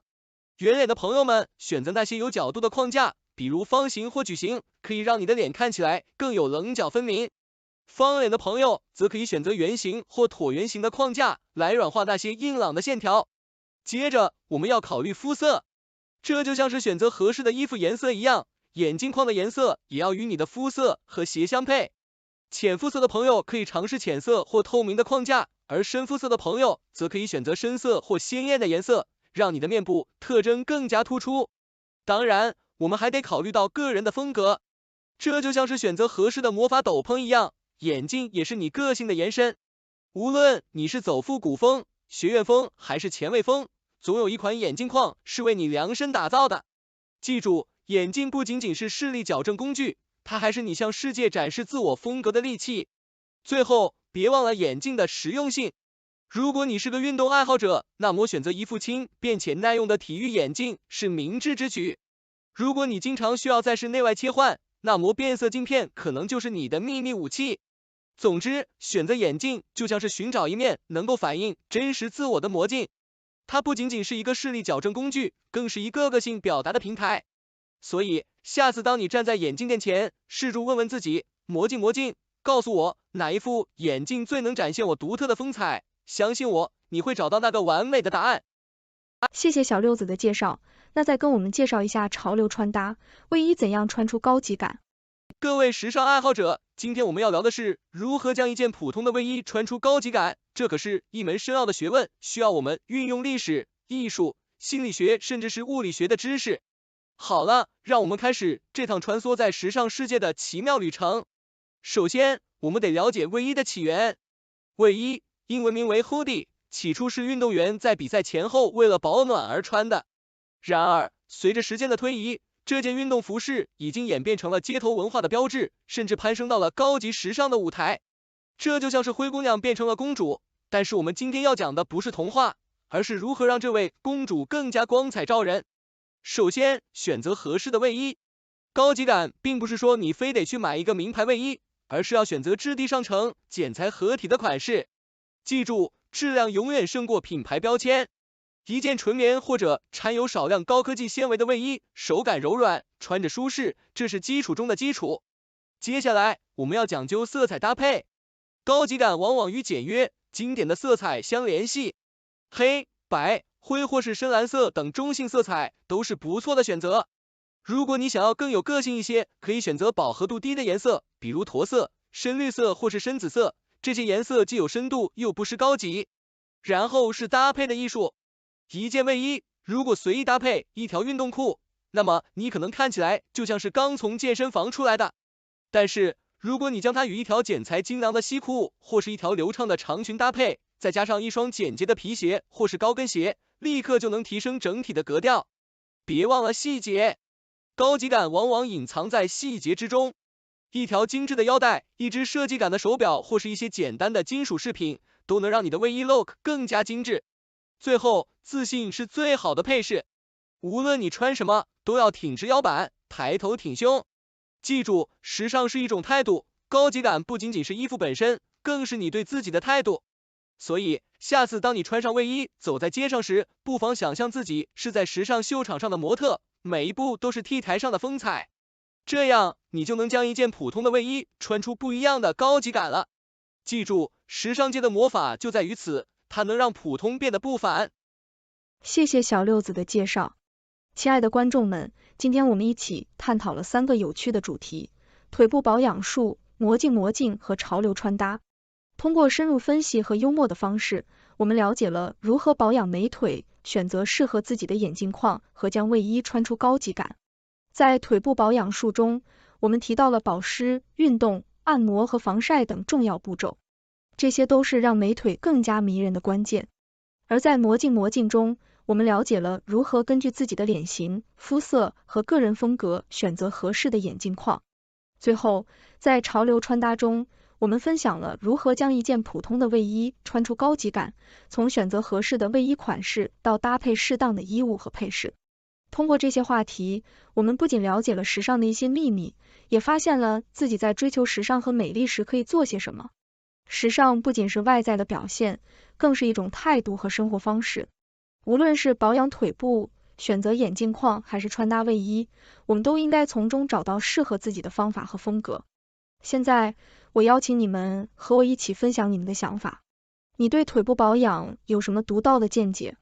你是如何选择眼镜框的？你有什么穿搭卫衣的心得和经验？快来参与讨论吧！让我们一起分享时尚的乐趣和智慧。谢谢大家的收看，我是来自6度世界的6博士，希望我们的分享能给你带来一些新的灵感和启发。记得保持自信和微笑，因为你们每一个人都是独一无二的时尚之星。谢谢大家收看6度穿越系列节目，这个节目由媒体专业人士、科学家、工程技术人员编纂、设计、制作。但是，这些内容并非用于做出决策或法律裁定的基础。欢迎在节目留言区发表您的见解，纠正节目可能存在的错误。谢谢大家收看，欢迎订阅我们的频道，给我们节目点赞。欢迎大家收看6度挑战。我们现在给大家播报的主要内容包括：中国数据局力促 AI 发展，中国集权体制是阻力。这不就好像在说我要努力减肥，但是我又爱吃巧克力吗？这种矛盾的状态就像是一只猫追着自己的尾巴转，让人看得眼花缭乱。请大家收看：中国数据局力促 AI 发展，中国集权体制是阻力。VOA 陈培煌，中国新成立的国家数据局希望加强数据产业。分析人士表示，中国有海量数据的优势，若据以推动人工智能、AI 等科技的发展，将提高各行各业的效率和生产力，并保持其在 AI 领域的全球竞争力。不过，他们也说，人才和高端芯片是中国发展 AI 的短板，中国的集权体制也会限制 AI 与国际接轨。中国首位国家数据局局长刘烈宏11月25日在上海出席2023全球数商大会时表示，这个新成立的数据监管机构未来将发挥数据要素乘数作用，在智能制造、商贸流通、交通物流、金融服务、医疗健康等若干重点领域，催生新产业、新业态和新应用等，以实现推动经济发展的乘数效应。中国新闻网11月27日报道，过去10年来，中国的数商企业已由11万家成长至超过100万家。未来中国将成数据东风，协助各行各业挖掘数据价值，让数据动起来、用起来、聚起来，以扩大各产业的生态圈。数据局10月25日挂牌时所接诸的人工智能、AI 和数字经济愿景，未来可能是中国经济再注入活水的关键。中国发展 AI 的短板，人才、先进芯片。虽然中国有海量数据和应用场景的优势，但北京市科学技术委员会、中关村科技园区管理委员会11月29日联合发布的《北京市人工智能行业大模型创新应用白皮书2023年》引述中国工程院院士郑伟民的话称，中国缺乏顶尖的 AI 人才，在基础理论、原创模型等颠覆型、激越型技术方面也不具领导力，产业基础层的实力较弱，高质量数据累积不足，在高端芯片、关键基础软件等短板更被美国卡脖子。对此，在美国洛杉矶的中国民主党全国委员会执行长陈闯创表示，相较于美国可以吸引到北欧、印度等国的高科技人才移民，中国并无这种优势。陈闯创告诉美国之音，高科技的人才很愿意在美国待下去，因为他看的并不是经济实力而已，而是说整个美国这种经济上所有的优势。所以中共提供不了的优势，那美国有，不仅是美国，自由世界都有。他说 AI 技术有助于创新，但中国却滥用 AI 开发人脸辨识等天眼监控系统来巩固集权统治。另外，中国全力提振 AI 产业，将造成部分行业没落，这些受损企业届时恐无法向政府求偿，成为中国发展 AI 下的代价。他认为，中国的产业发展模式只会加剧马太效应，也就是资源过度集中某面向，导致强者愈强，弱者越弱，或者富者越富，贫者越贫的失衡。他还说，中国是一党独大集权体制，对数据管控会非常严格。面对数字经济新时代，中共单独成立数据局，强化监管的意味浓厚。中国 AI 发展引发失业、隐私危机。此外，人工智能发展也可能引发失业和侵犯隐私等争议。新加坡大学的黄光丽说，虽然人工智能会创造新的就业机会，但涉及常规和重复性劳务的行业将严重受创，并衍生失业潮，届时劳力的重新配置和劳工培训都是新挑战。另在使用和收集大量数据上，中国也必须建立相关管理机制，以确保个人隐私。更严重的问题是，美国10月中旬升级对华芯片禁令，严禁美企向中国出口先进 AI 芯片，而且禁止美国公民或持绿卡者协助中企厂研发或生产芯片。黄光丽认为，这将冲击到中国的 AI 发展。不过，他说，中国或可使用中低端芯片来处理部分数据，或透过与俄罗斯等其他国家的技术交流来暂时突围，但中国要追上台美的芯片技术水准，仍有很长一段路。以台湾的台积电为例，虽囊括全球 90% 以上的先进制程芯片，但其引用的大部分技术都掌握在美国手上。台湾 AI 专家杨瑞麟说，中国利用美国禁令生效的时间差，以大量采购美企英伟达 NVIDIA 的 AI 芯片，他研判可能还有2年的库存可用。但他认为，在专制体制和言论审查的先天环境下，中国发展出来的 AI 内容会和西方自由世界差异很大。大型语言模型差异，中西 AI 内容大相径庭。杨瑞麟分析，生成式 AI 产制的内容取决于你喂给它什么内容，并训练模型后，让 AI 自动生成。以 AI 聊天机器人 ChatGPT 为例，透过网络搜寻全世界的开放内容，就可自动吐出新内容。但以中国的大型语言模型而言，在输入过程就可能已经过审查筛选，因此训练出来的模型已受限于中共的专制论述跟计划经济发展蓝图。杨瑞麟告诉美国之音，中国 AI 模型所自动吐出来的答案或者建议，就会在它中共的眼皮底下，它可以调整甚至介入，使这个语言模型跟自由世界所用到的大型语言模型会大相径庭。数据局肩负提振数字经济任务。分析人士表示，中国成立数据局，政策提振 AI 发展和数字经济，有助于拉抬各产业的效率、生产力和创新，进而刺激经济增长。不过，发展力道恐受限于人才和高端芯片等短板。新加坡国立大学院长讲座终身教授、技术与创新管理硕士学术主任黄光丽在接受美国之音采访时表示，数据局肩负提振中国数字经济的重责大任。黄光丽说，他的数据局统筹所有资源整合的讯息，推动数字经济、数字社会规划、建设等等方案。他也可以收集许多资料，分析一些新的数据，然后跨部门的统筹，把各项指标信息化，同时也促进一些智慧城市建设等等的。我觉得在各个方面，衣食住行都会有许多影响。首先在技术创新方面，黄光丽表示，各行各业若应用人工智能技术，将可提高效率、生产力和创新力。例如制造业、医疗保健、金融科技、教育和交通等行业都可透过人工智能应用，变得更智能化，提高中企和中国产品的全球竞争力，并在各产业领域保持创新和主导性。他说，大数据和人工智能也是中国规划和推进智慧城市的关键，若有效应用，可以更好地进行城市管理、资源分配和基础设施建设，并通过优化交通、能源消耗和公共安全等服务，提高市民的生活质量。随着中国持续政策提振人工智能的研发，看得出中国力图成为人工智能领域全球领导者的野心，因为保持其在人工智能领域的竞争优势，将可在全球占据战略优势，打造经济乘数效应，人工智能绊要脚。在台湾北部北台湾新竹的工研院产业科技国际策略发展所总监杨瑞麟也说，以中国快速发展的游戏产业为例，若导入生成式人工智能，可以创造出新的游戏与玩法，扩大玩家的参与和粘着度。不过，杨瑞麟说，数字经济无法一蹴可及，即便政策、应用和执行都到位，最快也要到2025年才能达到提振经济效果。根据中国国家互联网信息办公室的数字中国发展报告，2022年，中国大数据产业规模已达 1.57 万亿元人民币，同比增长 18%， 数据量达 8.1 ZB， 同比增长 22.7%， 占全球数据总产量 10.5%。另据国际数据公司 IDC 的2023年全球人工智能支出指南预测，中国 AI 投资规模可望于2027年达381亿美元，全球占比约 9%。现在请看6度挑战主讲人六博士对这篇文章的内容与涉事人提出质疑与挑战。首先，我要说的是，这篇文章的标题就像是一只没羽毛的鸡，看上去让人不知所措。中国数据局力促 AI 发展，中国集权体制是阻力。这不就好像在说我要努力减肥，但是我又爱吃巧克力吗？这种矛盾的状态就像是一只猫追着自己的尾巴转，让人看得眼花缭乱。文章中提到，中国新成立的国家数据局希望加强数据产业，这就像是在说，我买了一辆新车，我希望能开得快一点。这种逻辑真是让人哭笑不得。当然你希望加强数据产业啊，那你成立数据局干嘛的？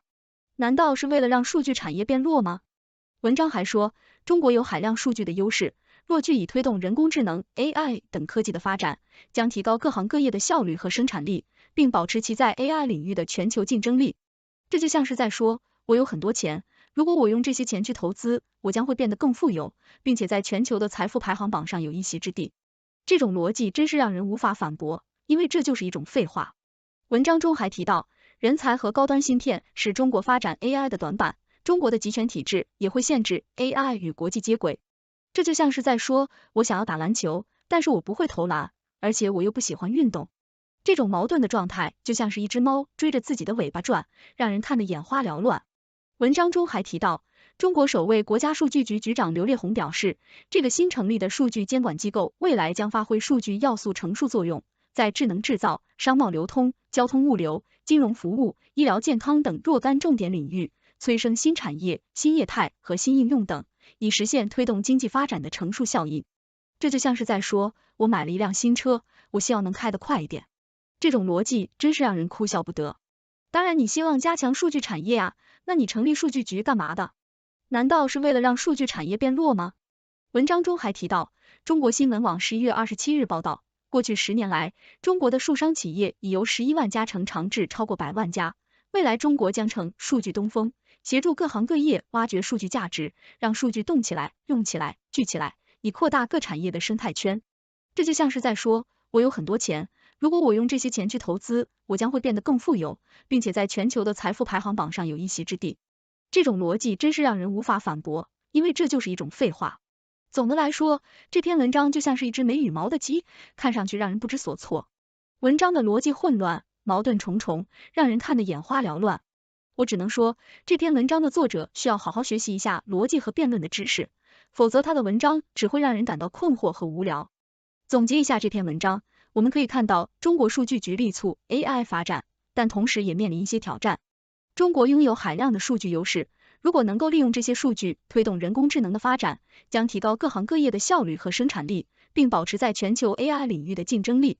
然而，中国在人才和高端芯片方面存在短板，这可能限制了中国与国际接轨的能力。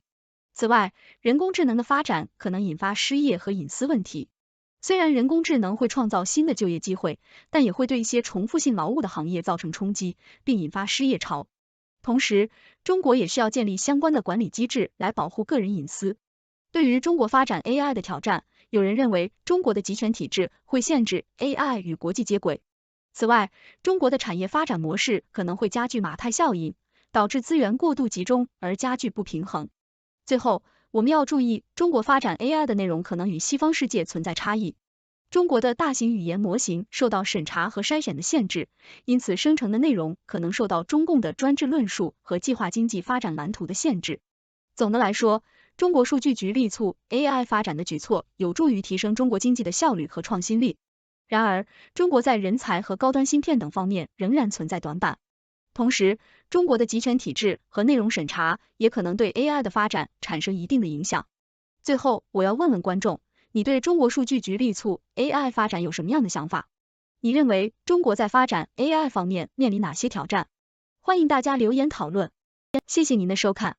上面播报的内容是6度团队推荐的全球专业媒体、智库、政府机构和行业专家的最新报道、分析简报。更详细的内容，请大家去这些媒体、智库的网站阅读。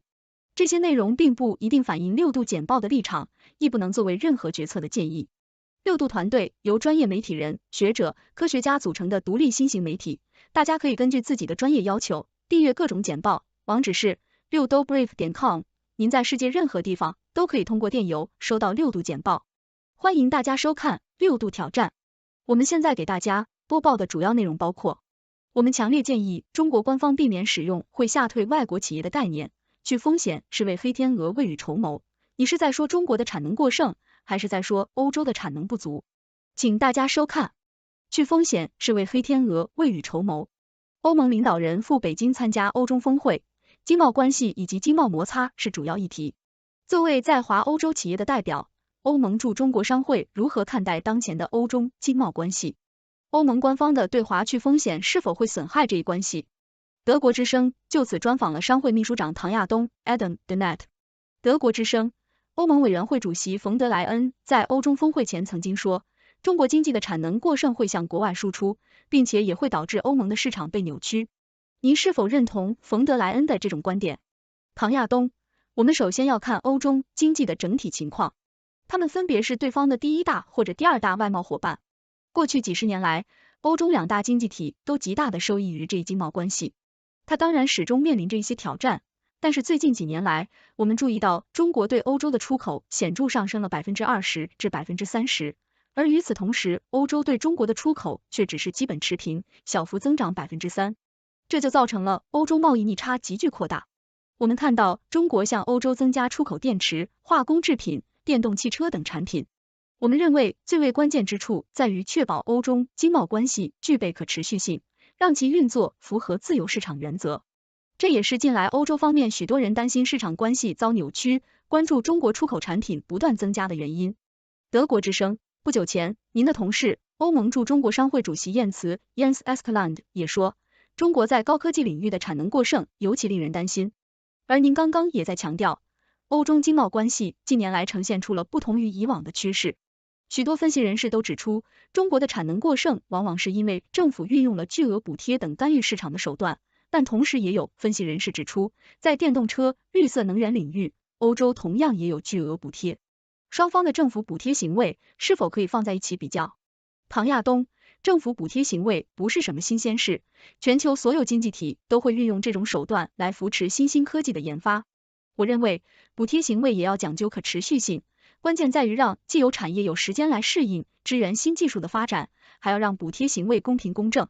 其实，不少在中国投资的欧洲企业也能获得中国政府提供的各种补贴，但并不总是如此。还有许多欧企没法像其中国竞争者一样获得北京方面的同等补贴。所以，我们认为补贴的关键在于对所有企业、所有投资者都透明、公平。还有一点则是补贴新产业不应对传统产业造成太大伤害，要避免后者崩溃。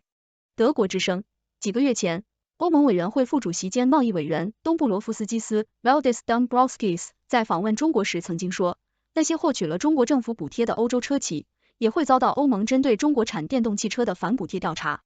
您如何看待这一表态？唐亚东，欧盟方面还在调查中。当一个经济体发现某一贸易领域发生巨变时，想要调查原因，这总是合理的。我想再次强调，欧洲贸易关系对我们双方都至关重要，必须要避免其中一方因为无法解决某些本有机会解决的争端而采取强烈手段。德国之声，好吧，那我们把视线转向在北京举行的欧中峰会。作为商会，你们会采取哪些措施来促使布鲁塞尔和北京双方改善经贸关系，解决现在存在的各类问题和摩擦？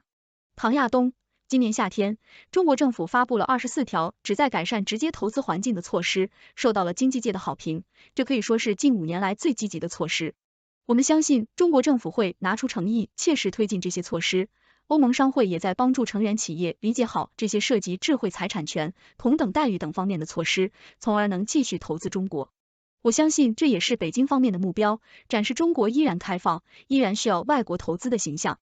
德国之声，前往中国参加峰会的欧盟委员会主席冯德莱恩可以被认为是对华去风险概念的最初提出者之一。峰会期间，去风险必然会成为双方领导人之间的一大争议话题。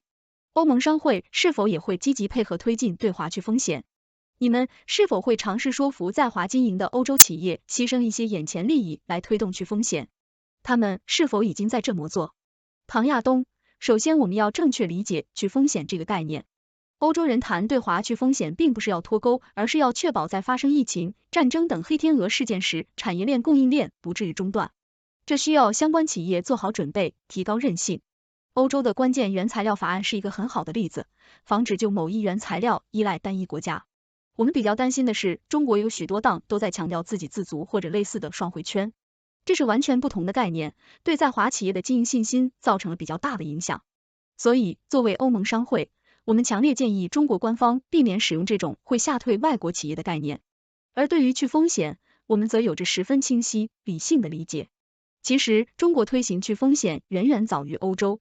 我们需要在去风险时掌握好平衡，所以我认为欧中双方近期加强对话，尤其是高级别对话是一件好事，有助于相互解释、相互理解诉求，从而确保欧中经贸关系能够改善并继续符合大家的利益。现在请看6度挑战主讲人6博士对这篇文章的内容与涉事人提出质疑与挑战。首先，让我们来看看这位欧盟驻中国商会秘书长唐亚东先生的一番话。他说，中国的产能过剩导致欧中贸易逆差急剧扩大，这是因为中国对欧洲的出口显著上升了20%至30%，而与此同时，欧洲对中国的出口却只是基本持平，小幅增长3%。唐先生，你这是在说笑吗？你是在说中国的产能过剩，还是在说欧洲的产能不足？你是在批评中国的出口增长，还是在批评欧洲的出口无法增长？你这是在为谁辩护，为谁抱不平？然后，唐先生又说，欧中经贸关系必须要避免其中一方因为无法解决某些本有机会解决的争端而采取强烈手段。唐先生，你这是在说中国应该让步，还是在说欧盟应该让步？你这是在为谁说话，为谁辩护？再来，唐先生说，中国政府发布了24条旨在改善直接投资环境的措施，受到了经济界的好评，这可以说是近5年来最积极的措施。唐先生，你这是在赞美中国，还是在赞美中国？你这是在为谁说话，为谁辩护？最后，唐先生说，欧洲人谈对华去风险并不是要脱钩，而是要确保在发生疫情、战争等黑天鹅事件时，产业链供应链不至于中断。唐先生，你这是在说中国应该让步，还是在说欧盟应该让步？你这是在为谁说话，为谁辩护？总的来说，唐先生的这一番话看似在为欧盟辩护，实则在为中国辩护。他的话看似在批评中国，实则在批评欧盟。他的话看似在为欧盟说话，实则在为中国说话。他的话看似在为欧盟抱不平，实则在为中国抱不平。唐先生，你这是在做什么？你这是在为谁辩护，为谁抱不平？唐先生的言论让人感到疑惑，他似乎在为2个对立的观点辩护。然而，也许我们可以从中看到一些更深层次的东西。首先，唐先生提到了中欧贸易的问题，特别是欧洲面临的巨大贸易逆差。这一问题确实存在，而且在过去几年中逐渐加剧。尽管唐先生没有明确提到，但这很可能是中国的产能过剩以及政府干预市场的结果。这种情况对欧洲企业来说是一个挑战，因为他们面临着来自中国的激烈竞争。然而，唐先生并没有直接批评中国的做法，而是强调了中欧经贸关系的可持续性和自由市场原则的重要性。其次，唐先生谈到了政府补贴的问题。他认为政府补贴是一种常见的手段，但应该注重其可持续性和公平性。他还提到了在中国投资的欧洲企业也能获得政府补贴，但并不总是公平公正。这可能是他在暗示中国应该更加透明和公平地处理补贴问题，以避免对欧洲企业的不公平竞争。最后，唐先生谈到了欧洲商会对于去风险概念的理解。他解释说，欧洲人提到去风险并不是要与中国断交，而是要确保产业链、供应链不会在灾难性事件发生时中断。他还强调了欧洲商会对于透明和公平的补贴行为的重视。他的观点表明，欧洲商会希望找到一个平衡，确保中欧经贸关系的可持续发展。总的来说，唐先生的观点或许有些模糊，但可以看出他对于中欧经贸关系的重要性有着清晰的认识。他强调了可持续性、自由市场原则、公平竞争和透明度等问题的重要性。这些观点都是值得我们深思的，无论我们是来自6度世界还是其他地方的观众，我们都可以从中得到一些启示。让我们一起讨论并提出你们的想法吧。谢谢您的收看。上面播报的内容是6度团队推荐的全球专业媒体、智库、政府机构和行业专家的最新报道、分析简报。更详细的内容，请大家去这些媒体、智库的网站阅读。这些内容并不一定反映6度简报的立场，亦不能作为任何决策的建议。6度团队由专业媒体人、学者、科学家组成的独立新型媒体，大家可以根据自己的专业要求订阅各种简报，网址是6dobrief.com。您在世界任何地方都可以通过电邮收到6度简报。